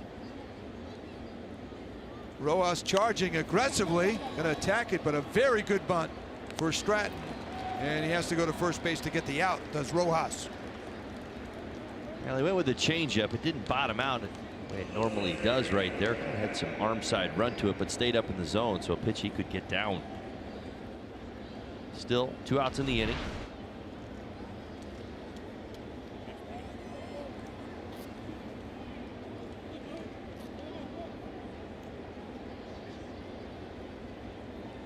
Boy, a pitcher can help himself out so much with the good touch and being able to get a bunt down. Moves the runner up, and here's Joe Panik. Joe's 0 for 1 with a walk. He scored a run in the first, the only run the Giants have.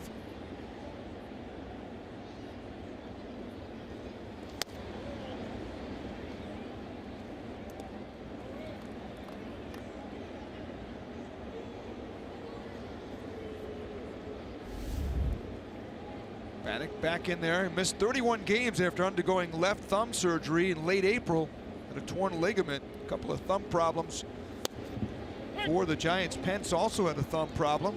Missed some time. He's back in there. Now, this is one of the more veteran ball clubs you're going to run across in the National League. They've got vets in the bullpen. They've got vets in the rotation. They've got vets on the bench as well as the starting lineup. A team that's built with the expectation to win. They're going to try and pick him off. Good throw. They got him. And JT pounds his glove as he gets Gorkis Hernandez at second base to end the top of the 5th. No challenge here. What a peg. Well, how about some pop time for you? See ya.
Worth, Kelly Sacco, Jessica Blaylock on the ball game here. 3-1 is your score. And Chris Stratton will get the 5th inning here. 2, 3, and 4 in the lineup for the Marlins, led by Brian Anderson, who's 0 for 1. He was hit by a pitch in the 3rd and scored the Marlins' 2nd run.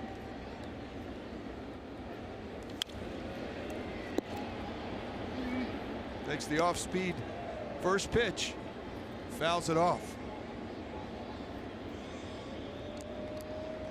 As we all know, Anderson having a fantastic season. decided to put his numbers together as a third baseman and as a right fielder just for the fun of it. So as a right fielder, now he's played 38 games in right. Get these numbers, Craig. 331, 381, 500. Wow, that's as a right fielder? Only as a right fielder. Wow. He did a fantastic job. I guess my point in that is, listen, players talk about this all the time, and there's obviously great hitting third baseman, great hitting first baseman, but the outfield, generally speaking, is a little easier on the legs, the waist, the body, the knees, all of it. And after that one, strikes out. You see the fastball just off that outside corner. Out number 1 here in the 5th. I wasn't really trying to lead us down a path of, well, he needs to stay out in right field so he's more productive offensively. I just found it interesting that he's taken to the position both defensively and offensively. It's really not been a hiccup. No. Sometimes guys will take on a new position even at an early age in their career, and you'll say, oh no, the offensive numbers are going down. They're working really hard on the defensive side of things. That's just not been the case. Oh, that's a great point, because it can weigh on you, and all of a sudden you get used to a new position. You're worried about the new position, and the other part of your game suffers. So that, and in his case, it's excelled. JT's 0 for 2. Great catch by Hunter Pence last time up.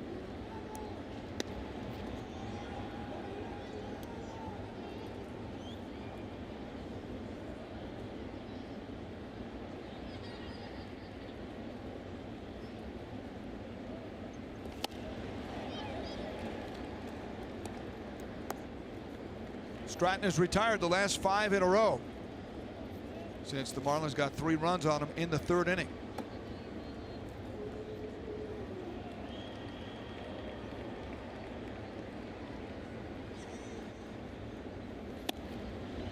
Count of 2-2 now on JT.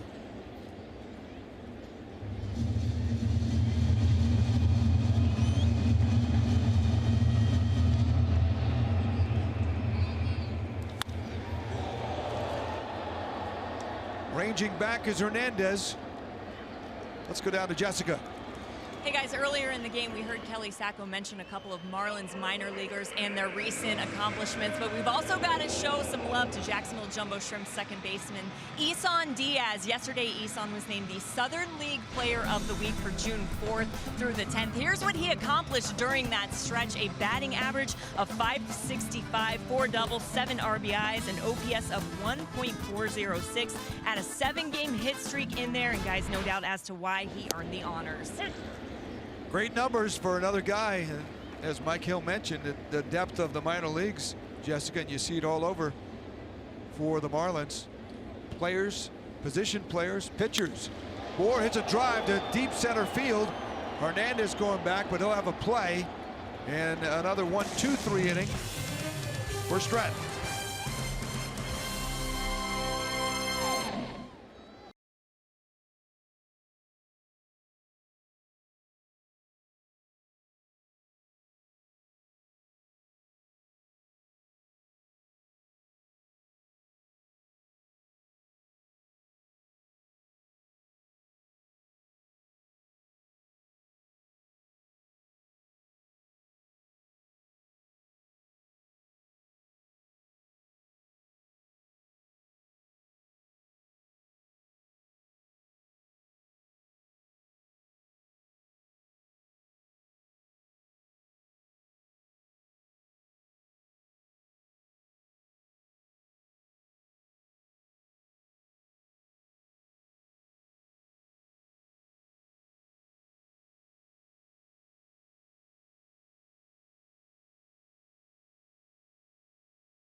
Every match live in over 300 hours of coverage.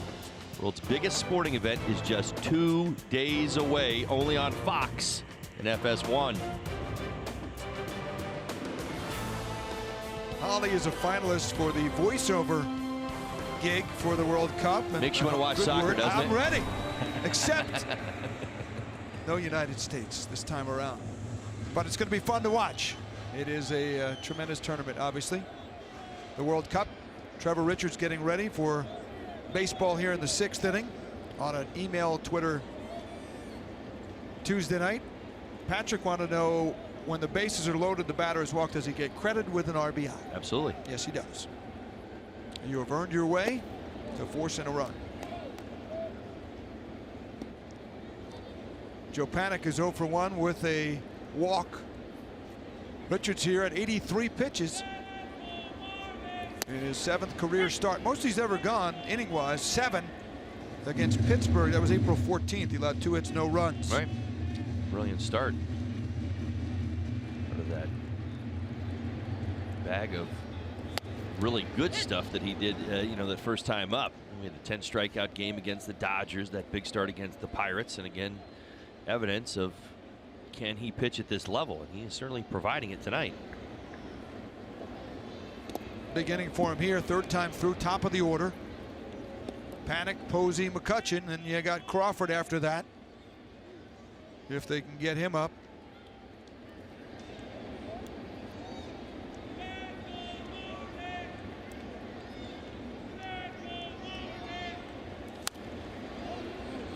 Count of 2-2 on Joe Panik, the product of St. John's University.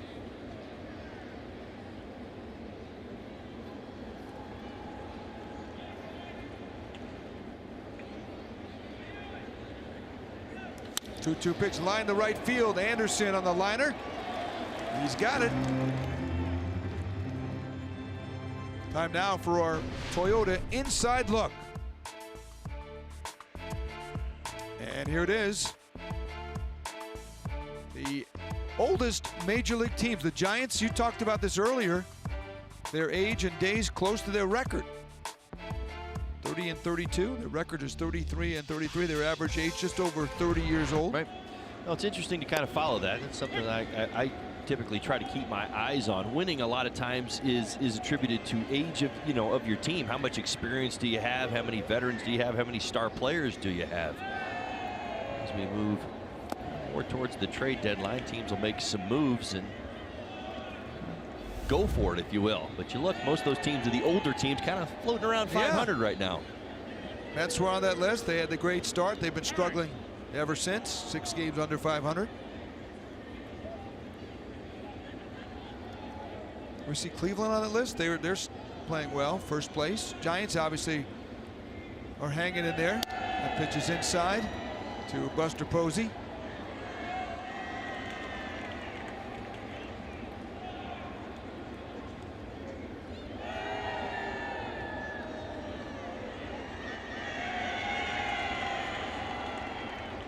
Posey walked in the first, pop up in the 3rd inning.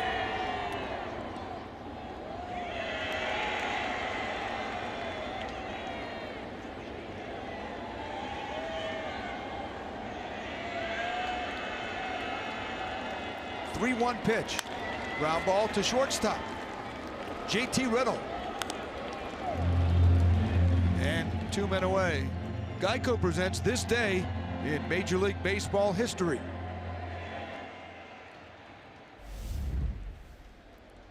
In 1997, the Giants beat the Rangers 4-3 in the first interleague game in Major League history. 20 years ago. Todd, were you on board with that as a player? Did you look forward to it? I think we found it rather interesting. I think we were all pretty curious as to how that was going to go. I don't want to speak for everybody when I say this. I think we're over it. I know there's some natural rivalries that certainly make sense in some cities that have 2 teams. Like I think of New York, of course. You know, you've got the Mets and the Yankees, and you get the Marlins and the Rays. Chicago. I do just wonder if it's lost its zest collectively. I don't mean individually. As I said, a couple of the, you know, some of those hot spots, I do know that it makes sense, and you know, we do still have it. Some of them don't make as much sense. Look at that. Marlins with the shift on. Castro right there. The throw bobbled, and he hung on for the out. So Castro gets him a 1-2-3 inning for Richards. And we'll go to the bottom of the 6th here with the Marlins up by the score of 3-1 over the Giants. Good job by Bohr there.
All military by sharing a photo or video with hashtag #HatsOffForHeroes. For each post, T-Mobile will donate $1 to support veterans.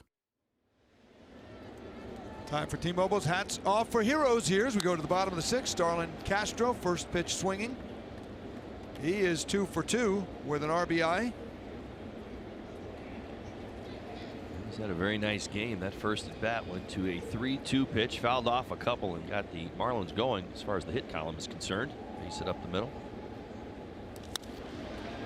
Hits one to center. Hernandez. He's had the last 3 putouts there for the Giants.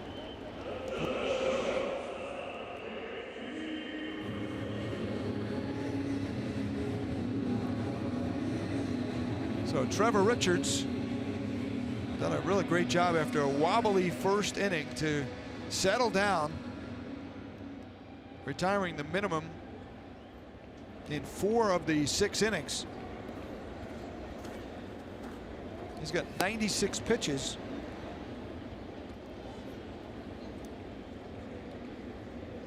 JT Riddle is up.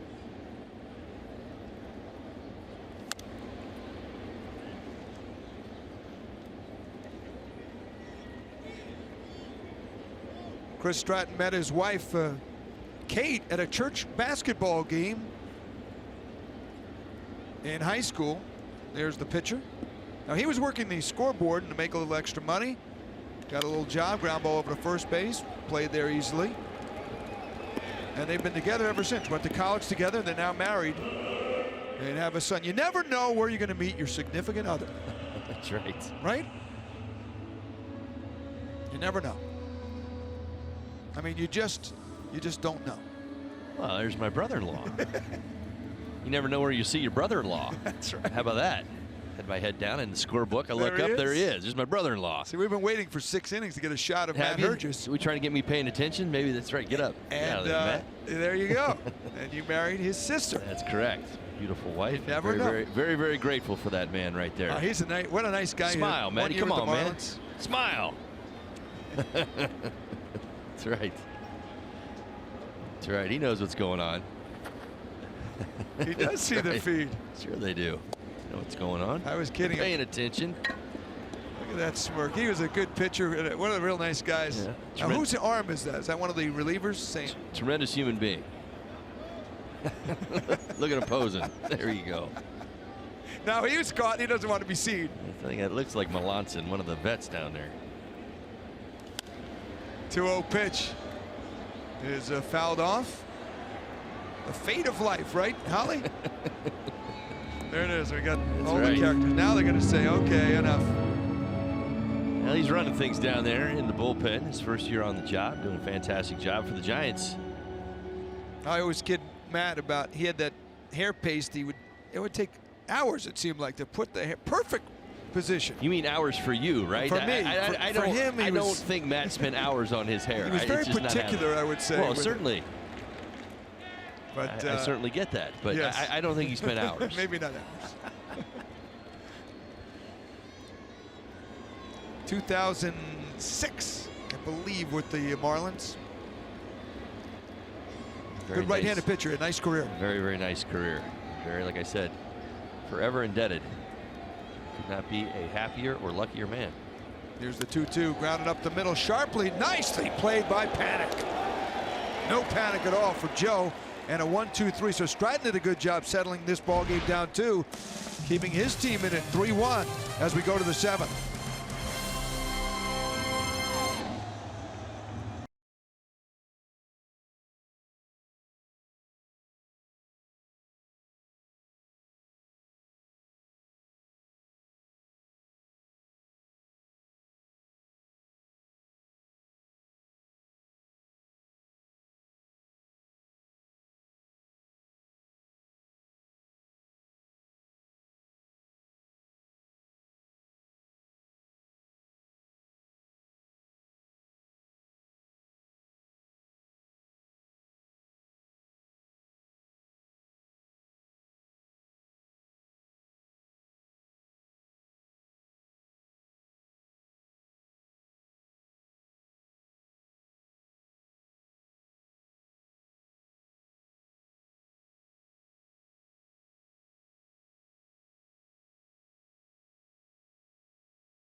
The park.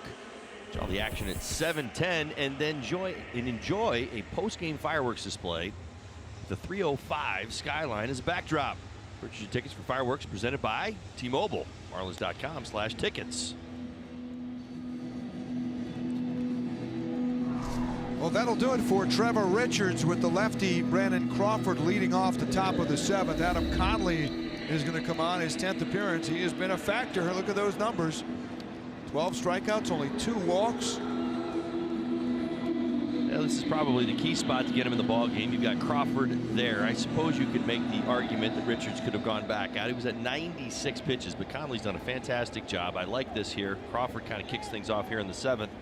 You also flip Sandoval around, see if he in fact takes the at bat, but that's the point. Sandoval's done a lot more damage left-handed than right. Think how the game started for Trevor Richards. He walked Panic, he walked Posey, and then he went 3-2 on McCutchen before he threw a changeup to strike him out. And then that huge defensive play. Right. Circled in my scorebook for a reason. By JT Riddle. I would be. I look forward to hearing what Richards has to say about that play. I think it kind of gets him. As I pointed out, I hear this all the time. Used to hear it all the time. Like that play kind of reminds you that, yeah, you don't have to strike everybody out. Get back in the zone. I've got 7 guys behind me who are really good. They can even hit it hard. Then you get out of it. Well, absolutely. So after those first 2 walks, just 3 base runners for the Giants. Job well done. 2 hits. Scattered. A single by the pitcher and a single by Longoria. Shot at shortstop. And Conley does the job to get that first man, and the key man in Brandon Crawford, who is now 0 for 6 in the series. Crawford seems to be on the Rojas program. He's been hitting it hard of late, but right at the defense. Last thought on Richards. He did a really nice job vertically in the strike zone tonight. I know this will probably get talked over. We do rant and rave about his changeup all the time. It's a fun pitch to watch out of his hand. Love to see the strikeouts, the ball kind of diving as it crosses home plate. He got a number of outs. I saw Buster Posey twice tonight, frustrated, chased, not I want to say necessarily chased, went up at the top of the strike zone at 92 miles an hour, and guys were hitting over the top, almost getting jammed just a little bit. That's the effectiveness of that changeup. You put it in the back of the hitter's mind, it'll make you late on 91, 92, and then you'll see guys kind of beating it into the ground, and we saw that tonight. That's his game, probably. When he has effectiveness, what you just said is sort of the recipe for him, and he was outstanding after the little bit of a wobbly start. He frustrated the Giants, but still a lot of outs to go with 1 out in the 7th. Longoria here hits one in the air, and that's an easy one for JB Shuck. FPL is proud to support our first responders in good weather and bad. See how at FPL.com. Now, speaking of changing speeds, a great changeup from Connolly right there. You saw Longoria actually slow his swing down just to make contact. Fly ball into center field. Nice job by Connolly, who's been throwing that changeup a little bit more here of late. He's really got a good feel for it. Top 4 are now 0 for 10 for the Giants. A big switch. They had a no, I'm just kidding. They had a meeting and they talked about it, right? Of the Giants last night. All 8 of their hits came from the top 4 spots. They said, okay, guys, we got to do something about this. Goose eggs. Weird, right? 8 for 16 last night, top 4. Bottom 5, 0 for 18 with a couple of RBIs. And tonight, just a little lonely single by Evan Longoria. His 3rd hit of the series. Well done, Craig. Hit a boy. I got it finally. Yes. And Chris Stratton had a base hit in the 3rd inning. Just getting you locked in for the rest of the series. That's it. Kept looking at the, I don't know what I was doing with Longoria. But Conley knows what he's doing here. He got the first 2 and it's a chance to get out of this. Pablo Sandoval switched around to the right side, but does have the count in his favor at 3-1. And he went out of the zone on a 95-mile-an-hour fastball. Okay. The Panda does not let too many fastballs go by. You got to be careful with him. It's kind of been his MO throughout his career. Good location there. Hits the ball to right field. The right center there. Shuck ranging over. Nice 1-2-3 inning for Adam Conley in the 7th.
Play by JT Riddle.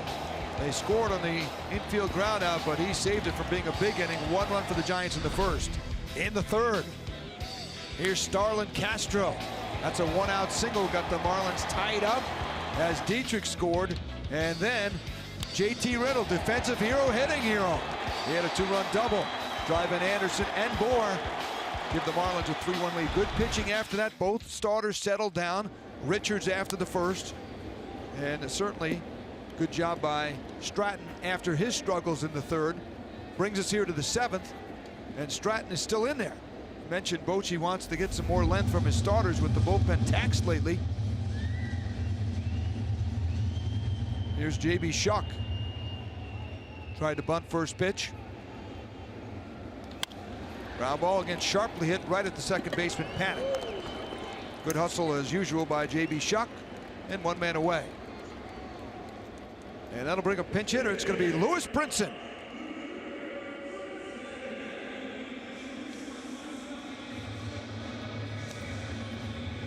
Brinson 1 for 3 as a pinch hitter this season. I remember that one was a home run against T.J. McFarland of the Arizona Diamondbacks. It's a pretty impressive home run. Straightaway center field. That was a shot. Certainly was. I like this matchup an awful lot. Let's see how this at bat goes. Just kind of hoping they might get Brinson a crack at Stratton. It has worked out here in the 7th that he will get this at bat. What is it that you like? Well, about he's got that 2-seam fastball that he likes to throw in, but it's not overpowering. It's not at 97 miles an hour, kind of hunting his hands. He likes that ball. He'll pull those hands in and cut off a fastball. Stratton has stayed away first 2 pitches.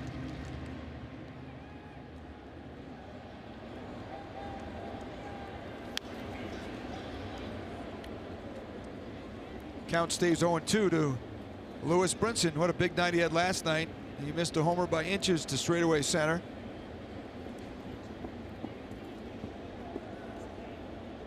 Had another RBI hit in the 6th inning, knocked in 2. There it is. One of the most impressive swings we've seen from the young Brinson this season. I'll tell you what, this was hit so hard, he was on a line. I mean, literally lined off the yellow line up on the center field wall. I mean, that wasn't a high arcing fly ball that just came down there. That was an absolute rocket. We thought might even get out. Almost did. By inches. Good take there on that pitch and that spot where they've been getting him. 2-2 count now. And he pops one up. Coming in is McCutcheon for the 2nd out. Did you see the quotes after the game? They were talking about Brian Anderson's homer to right center. And both Nick Hundley and Madison Bumgarner went out of their way to say, wow, that was a good piece of hitting. That was a pretty dang good pitch, I think was the way right. Bumgarner put it. Fastball. It was up a little bit, but to watch somebody drive a ball with that authority. I mean, I have very few references. I think of, Miggy Cabrera. I'm not comparing his swing, just merely the power the other way. The other player I played with that had about as much power the other way. It really was his game was Mike Piazza. I mean, my goodness, he had some of the greatest power the other way. And you're starting to see it with Anderson. I mean, that was not a home run to right. Like mine just got over the wall or hit the top of the wall and bounced over, right? And I hit like, I don't know, 8 in my entire career.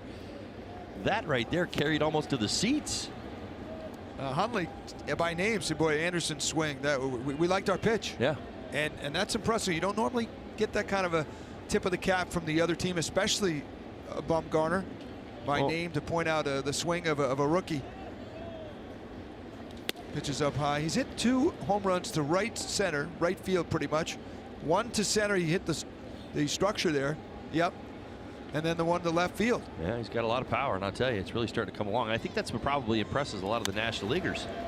Dietrich to left. Pence will range over and make the catch. 1, 2, 3 innings. So we go to the 8th again. The Marlins lead by 2.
the hill for the Miami Marlins.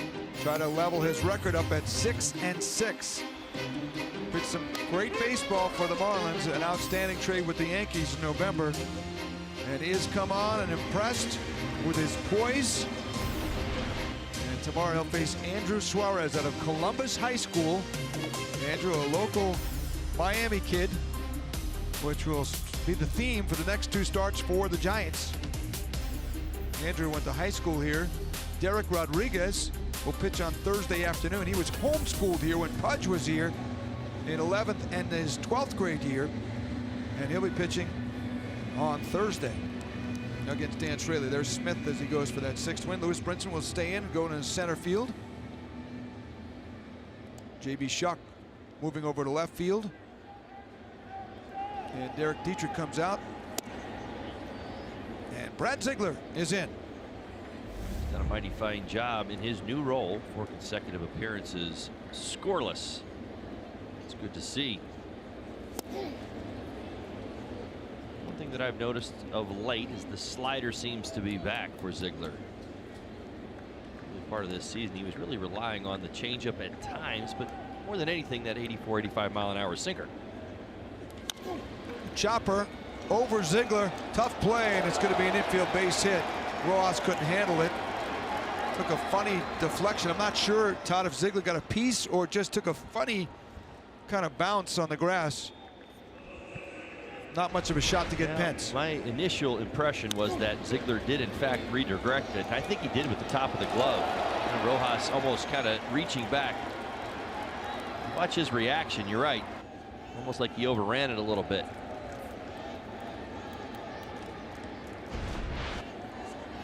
It was the Giants' first hit since the 4th.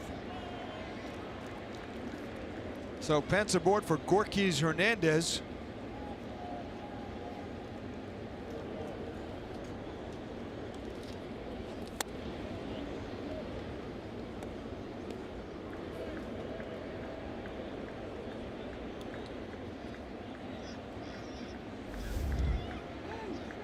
Hernandez is 0 for 1.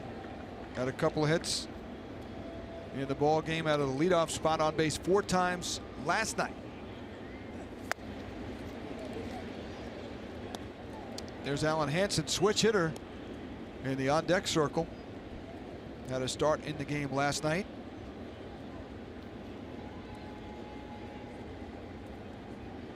Hernandez was picked off second base in a great throw. We talk about defensive plays in this game. That's one of them by JT Realmuto in the 5th inning.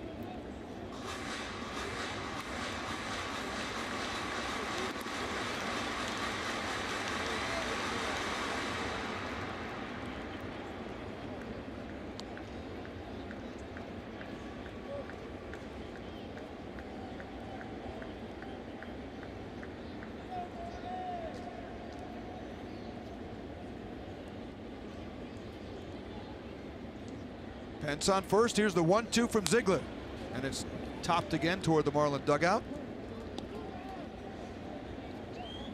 He stayed exclusively with the sinker, really trying to stay in on the hands of Hernandez. See him put the ball on the ground. Ziegler's specialty is sinking fastball, routinely atop the leaderboard in ground outs amongst relievers. That's fouled off. Count stays 1-2. Marlins trying to handle the Giants, their 9th loss of the last 12 games here at Marlins Park. And while the Giants have struggled on the road, they did come off a good series win over Washington, 2-1. Absolutely right. DC beat some good pitchers in that series. Some good offense. Got him. There it is. Slow pitch, 74. Is that more frustrating than just your typical strikeout or not? Well, it's like pulling a string. I mean, listen, it's at 74 miles an hour, and then you get the sweeping action. How do you explain that? I mean, as a hitter, really, it just feels like you don't. I mean, these are pitches you don't see. I mean, even when we talk about Richards' changeup, it's at 83, 84 miles an hour. That's at 74 miles an hour. And that's his slider. There it is. I knew he was going to showcase it for me at least once tonight. Good to see. Big out. So now here's the switch hitter, Alan Hansen, who started in the ball game last night. He'll bat from the left side, of course, against Ziegler. Now be careful of Hansen now. He's 4 for 7 pinch hitting this year. He's got a home run already, 4 RBIs. That home run came off Arizona closer, Brad Boxberger. This Giants team, they're second in Major League Baseball in pinch hits. They've got 27 of them, including 3 pinch home runs. Hansen's debut came a couple of years ago with the Pirates. He called his mom in the Dominican Republic. He was 23. There was silence on the other end of the phone for 10 minutes.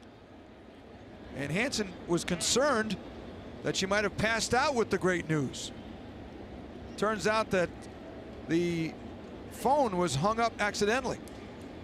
He's waiting and not sure what happened. And with all the excitement relaying the news, he said he laughs now. He was scared at the moment, but mom was happy, and he came up with the Pirates, spent some time with the White Sox, and signed with the Giants in the offseason.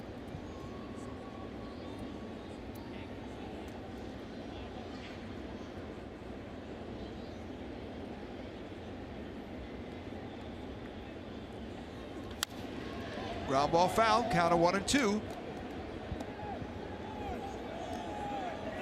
Todd, you're right though. It looks like Ziegler has kind of found another niche, and he's been a closer before, even before his Marlin days, and then he might close again here. And the Marlins are finding spots for him in wherever it is. It might be the 6th inning, might be the 8th inning. Yeah, keeping him competitive, and I think that's brilliantly done by manager Don Mattingly.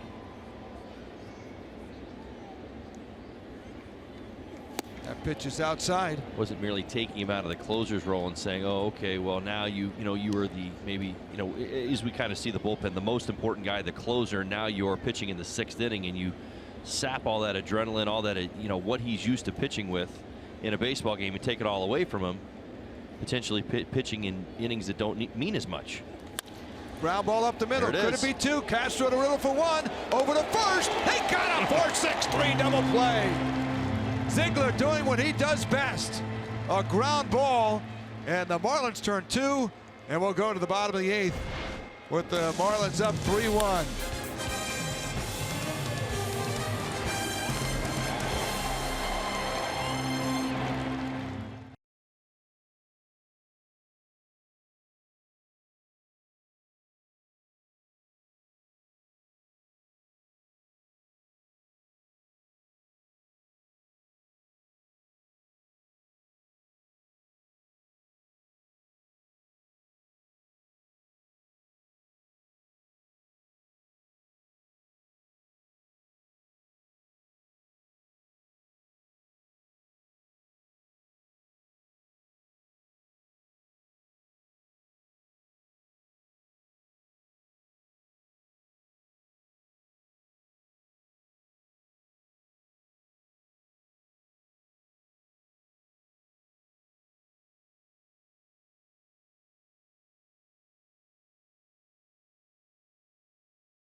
Enter your Lucky Money ticket online, and you registered for the $400,000 Super Grouper Second Chance promotion. The Florida Lottery. It's your ticket. Must be 18 or older to play. Play responsibly. New pitcher for the Giants on our lottery call to the pen. There you go. Corey Guerin in again. Marlins saw him last night. Pitched an inning, struck out a batter in his 30th game of the season.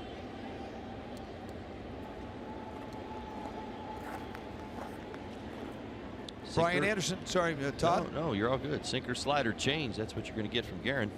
Short, quick delivery. Dare I say, arm side run.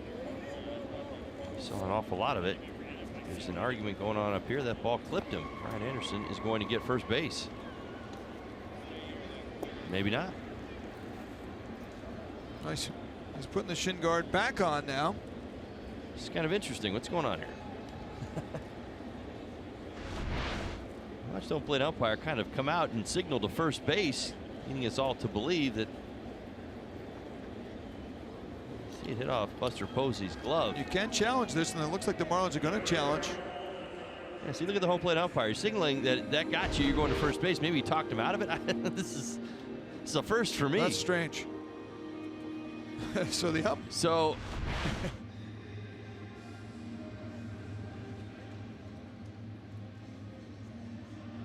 Yeah, nothing.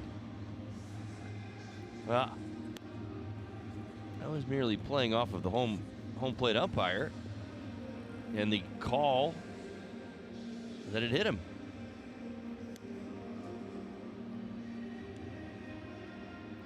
So the Giants are challenging the call, which was hit by pitch. Well, the only spot I think it could have happened was right in the end when it came near Posey's glove. Now we need a different angle than the one we've got going. And the call is overturned.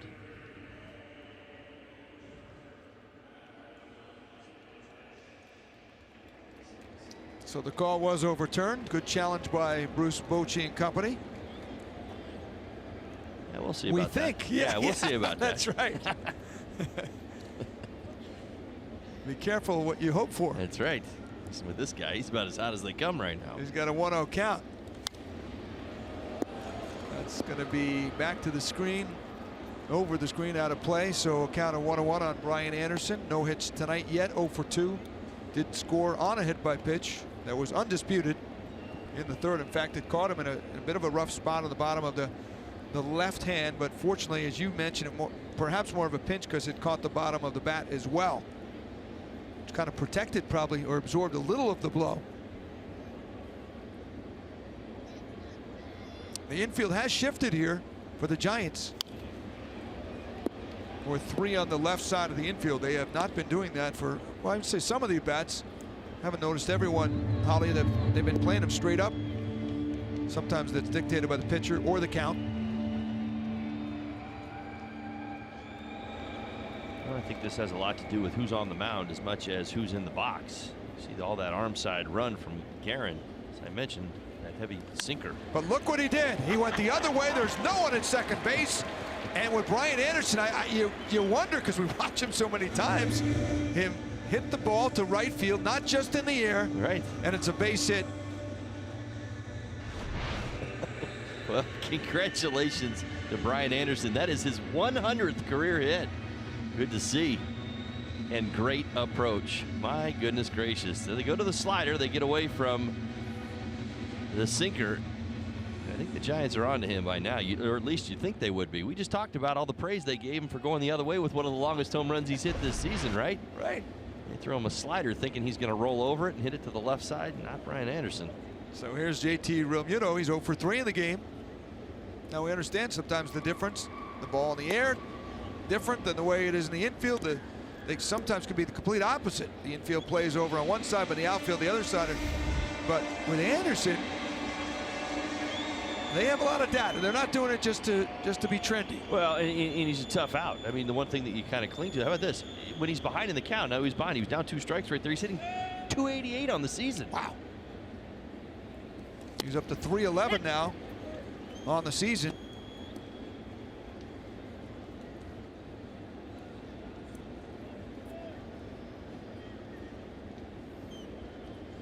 Yes, 100th hit in his young career. There'll certainly be a few more plateaus along the way. He climbs that chart. Ground ball. It's going to be tough to throw out JT Realmuto. And Guerin does not even bother to throw it. An infield hit. And first and second for the Marlins here in the 8th. Now this combination was lethal last night. That's right, Anderson and Realmuto. young men from Oklahoma. JT picks up an infield hit, his first hit of the night. Marlins are in business here in the 8th. 2 on, nobody out. Bruce Bochy out to make a pitching change. Corey Guerin is out of business here on our lottery call to the bullpen with Justin Bohr upcoming here at the bottom of the 8th.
The Giants 3-1. They are threatening here with nobody out in the bottom of the 8th against this vaunted Giant bullpen.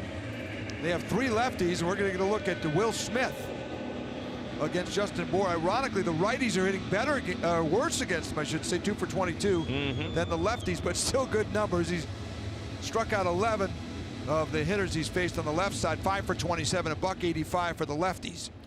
Situational lefty is what he's become. 4-seam fastball, slider, curve, occasional sinker. Doesn't throw it very often. He's inherited 10 runners. Inherited 10. 4 have scored.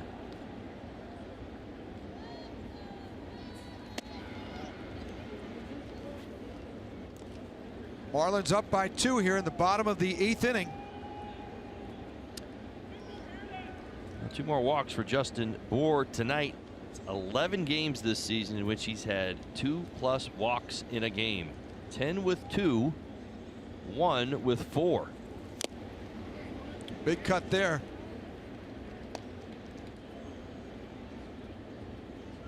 Here's our Florida Lottery in-game jackpot.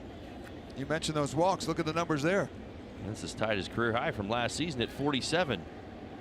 And it is June 12th. A little ahead of schedule. He fouls off 1-2.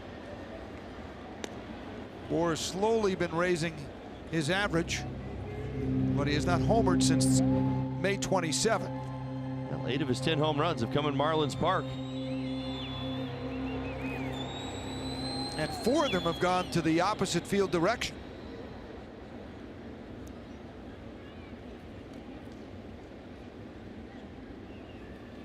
One-two, he got him swinging. Watch every out-of-market regular season game live at home, in the office, or on the go with MLB.tv. Your subscription includes MLB at Bat Premium, allowing you to watch live baseball on your favorite supported devices. Blackout and other restrictions apply. Visit MLB.tv for details. Starlin Castro began the night tied for 8th in the National League in hits. He's added 2 to bring him to 74 hits. The leader coming into tonight, Freeman and Markakis with 85, both for the Atlanta Braves.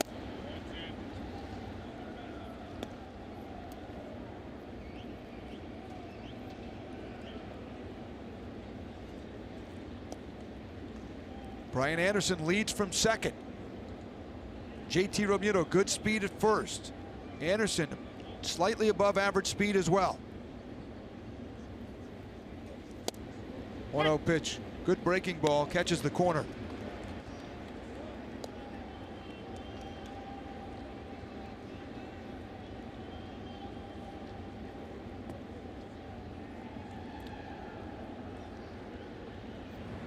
There he is, the claw. You were talking about him with Mike Hill, Todd. He's been very impressive in that closer role, 3 for 3. He's really taken over. He's really taken his game to the next level this season as well. It's been great his first couple of seasons, but boy, oh boy, it's been even better this year. We'll get into it if we see him. Last night he went through 3, 4, 5. 1, 2, 3. Tonight he's going to face the top of the order, potentially, if he comes in the 9th inning. Marlins would like to add to that 2-run cushion.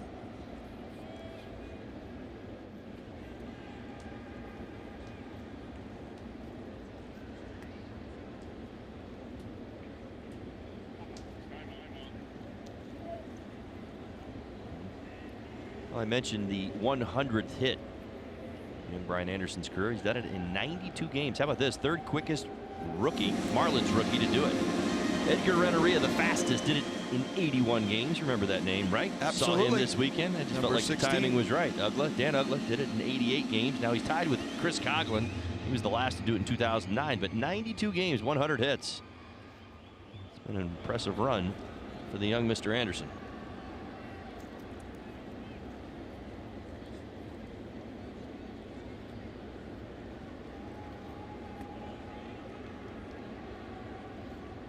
Very deliberate is Will Smith, the lefty. He got Bohr. Now a 2-1 to Castro. Hammered foul, and the count evens at 2-2.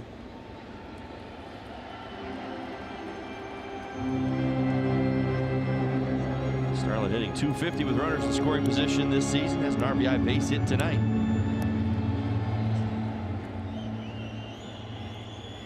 One of the more clutch hitters. The Marlins, late and close, hitting above 280.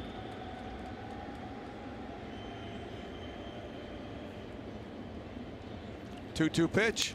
Foul back to the screen.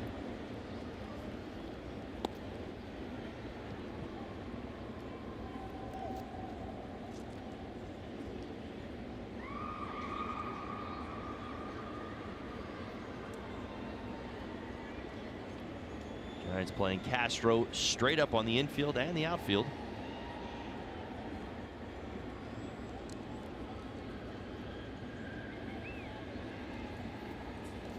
Swing and a miss. And you hear the expression there from Buster Posey. So 2 outs on the high strikeout.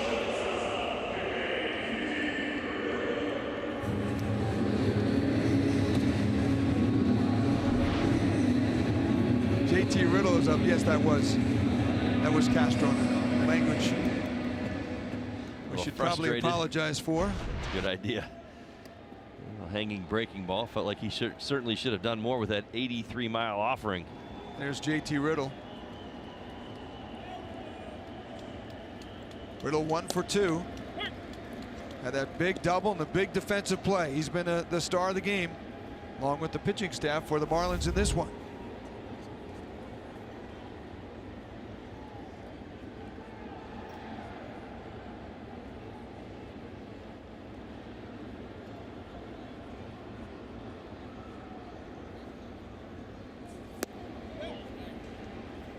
No swing, count of 1-1. Will Smith has come in and done a very good job facing Bohr and Castro in a key spot here as the Giants are trying to keep the deficit to just 2. And featured the sweeping slider to Bohr, able to get him to strike out, and struck out Castro on a curveball away.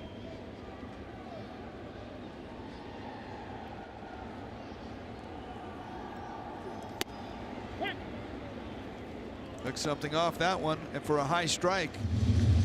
And now 1-2. Certainly what makes Will Smith very, very good and effective. Certainly has been this season. He's been a very good lefty throughout his career. Multiple breaking balls. 92, 93. It was only a few seasons ago. He did throw much harder. I think back to his years with the Brewers, he was bringing it in about 95 miles an hour, which made him almost lethal. A little less on the fastball now, but still has those 2 great breaking balls. Time was called, had the Tommy John. Some guys come back. He came back in early May. Some guys come back even throwing stronger. Right. Harder. Not yet in the case for Will Smith, but he's just happy to be back.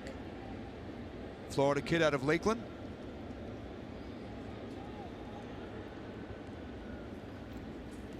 And swing and a miss. So what a job for Will Smith. He strikes out Bohr, Castro, and Riddle with 2 on.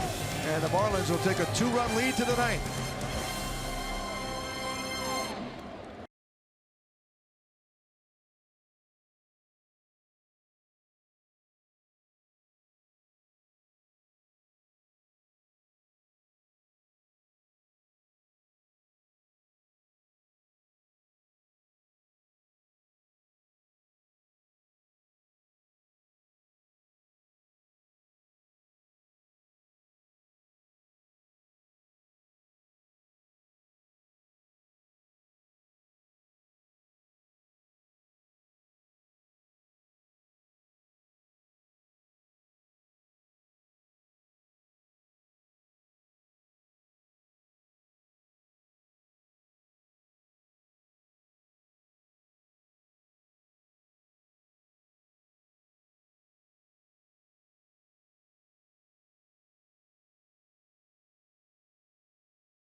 Transparency, low fares, nothing to hide.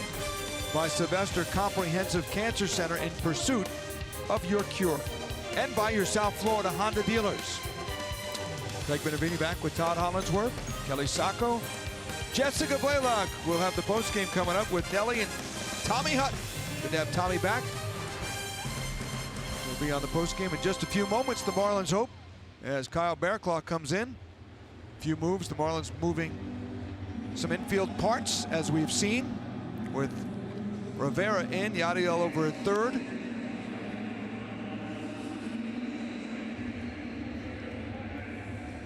And over at first base for the Marlins is Miguel Rojas. Interesting point Don Mattingly was talking about. Hey, we got 4 shortstops with this alignment out in the infield. At one point or another, Starlin Castro played shortstop when he was younger. So you get a lot of athleticism, and you saw the play last night, how important that was by Rojas. It's huge, absolutely huge. That's really what led me to, you know, the idea that so many, everybody had a role to play in last night's victory. You know, not just coming back, and I know we think about the offense and, you know, closing it out. Nice job by Kyle, but there was great defense all around. So Kyle Bearclaw back in there. Oh, it has been fantastic. How about this? 9 hits allowed all season, 28 1/3 innings.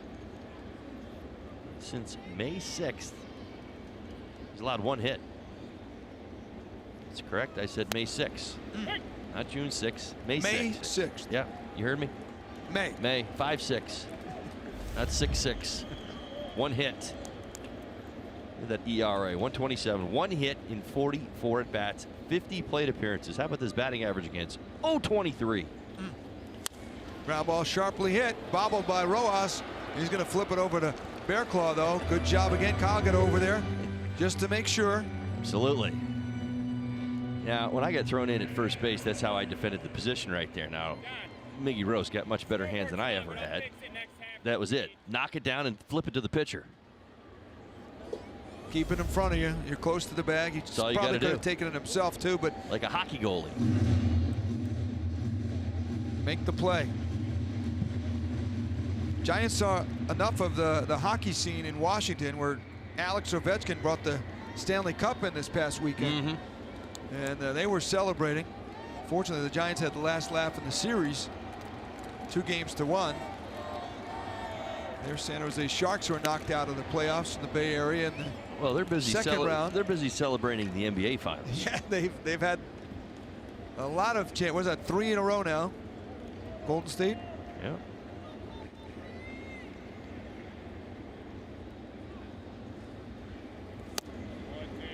Three out of 4, 2 in a row, back to back, and 3 out of 4 for the Warriors. So they've had a lot of fun out there.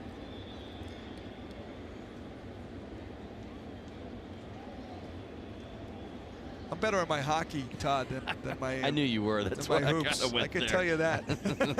It's kind of setting you up for that.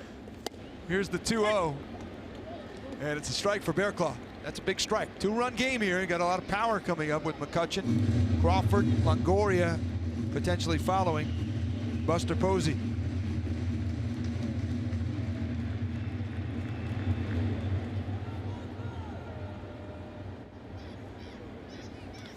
Ground ball hit to third base. Up with it is Rivera. And look, the two guys who switch positions immediately. Rivera in the game gets some action. Rojas over at first gets some action, and Bearclaw gets 2 outs.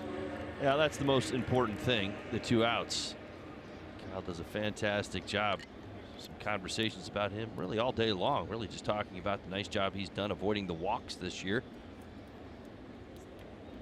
And he's never been a fun at bat for anybody. How about this, right? He's hitting .087.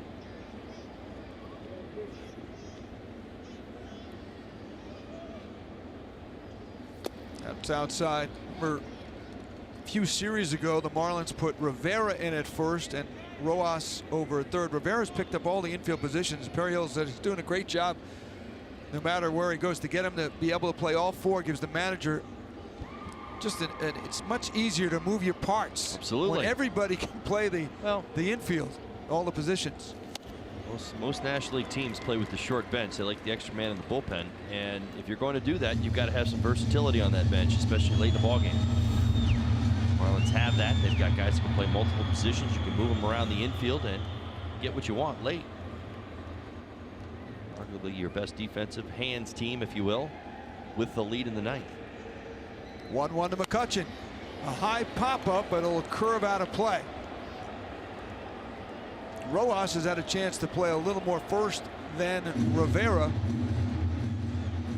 And that position, as you well know, Todd, that first base position is busier than you think. You can't just stick a guy over there. There's a lot to it. You're in on almost every play. Got to be on your toes. You certainly got to be engaged, no doubt about it. Bearclaw, this has been his go-to spot. 2 strikes. You mentioned the 9 hits he's allowed this season. He's only allowed 2 hits with 2 strikes. Pitch fouled off. McCutchen hanging in there. The addition of that changeup, my goodness, it's only another weapon. Hitters thinking about a lot of things. Certainly the word is out on that slider. It's been for quite some time. As I said, 2 hits, 2 for 56 with 2 strikes. 0.36 batting average. No base runners. Last 5 outings, only 1 walk. In his last now 6 outings. The 1-2. Just missed. Good pitch. That's a very good hitter in that box. I'll tell you what, did you see McCutchen flinch on this slider? Watch the upper body. Whoa, that's right. Whoa. I'm telling you, that's the nasty one. Borderline strike there. Yeah, I'll tell you, it catches your attention. Boy, it drops off that table. Comes out of his hand pretty hard. 2-2 pitch. Fastball. Fouled off. I don't know how McCutchen laid off that pitch. And I'm sure Bearclaw was hoping he would get the call. It was right in that spot, either way.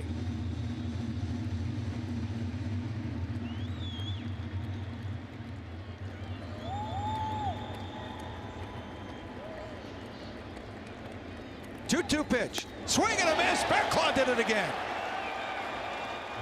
His 4th save out of 4 chances, and the Marlins have won the first 2 games of the series. And he saved his best changeup for right there against Andrew McCutchen. We talked about the breaking ball, the fastball. He breaks out the changeup. Fantastic win. Congratulations to Mr. Richards in picking up his first major league win. Boy, oh boy, I'll tell you what, this one started in a different tone, but it ended with the Marlins victory 3-1. And another comeback, this one from a 1-0 deficit, modest in the first inning. Our Bonefish play of the game, Kyle Bearclaw. Wow. Yeah, you don't have much of a chance to defend that. Certainly McCutcheon thinking about the slider, but not the changeup. Marlins thinking about a little win streak here against the hot club and the Giants. They've won the first 2 of the series. They win this one 3-1. The WB Mason Marlins Live postgame coming up. 3-1 Marlins.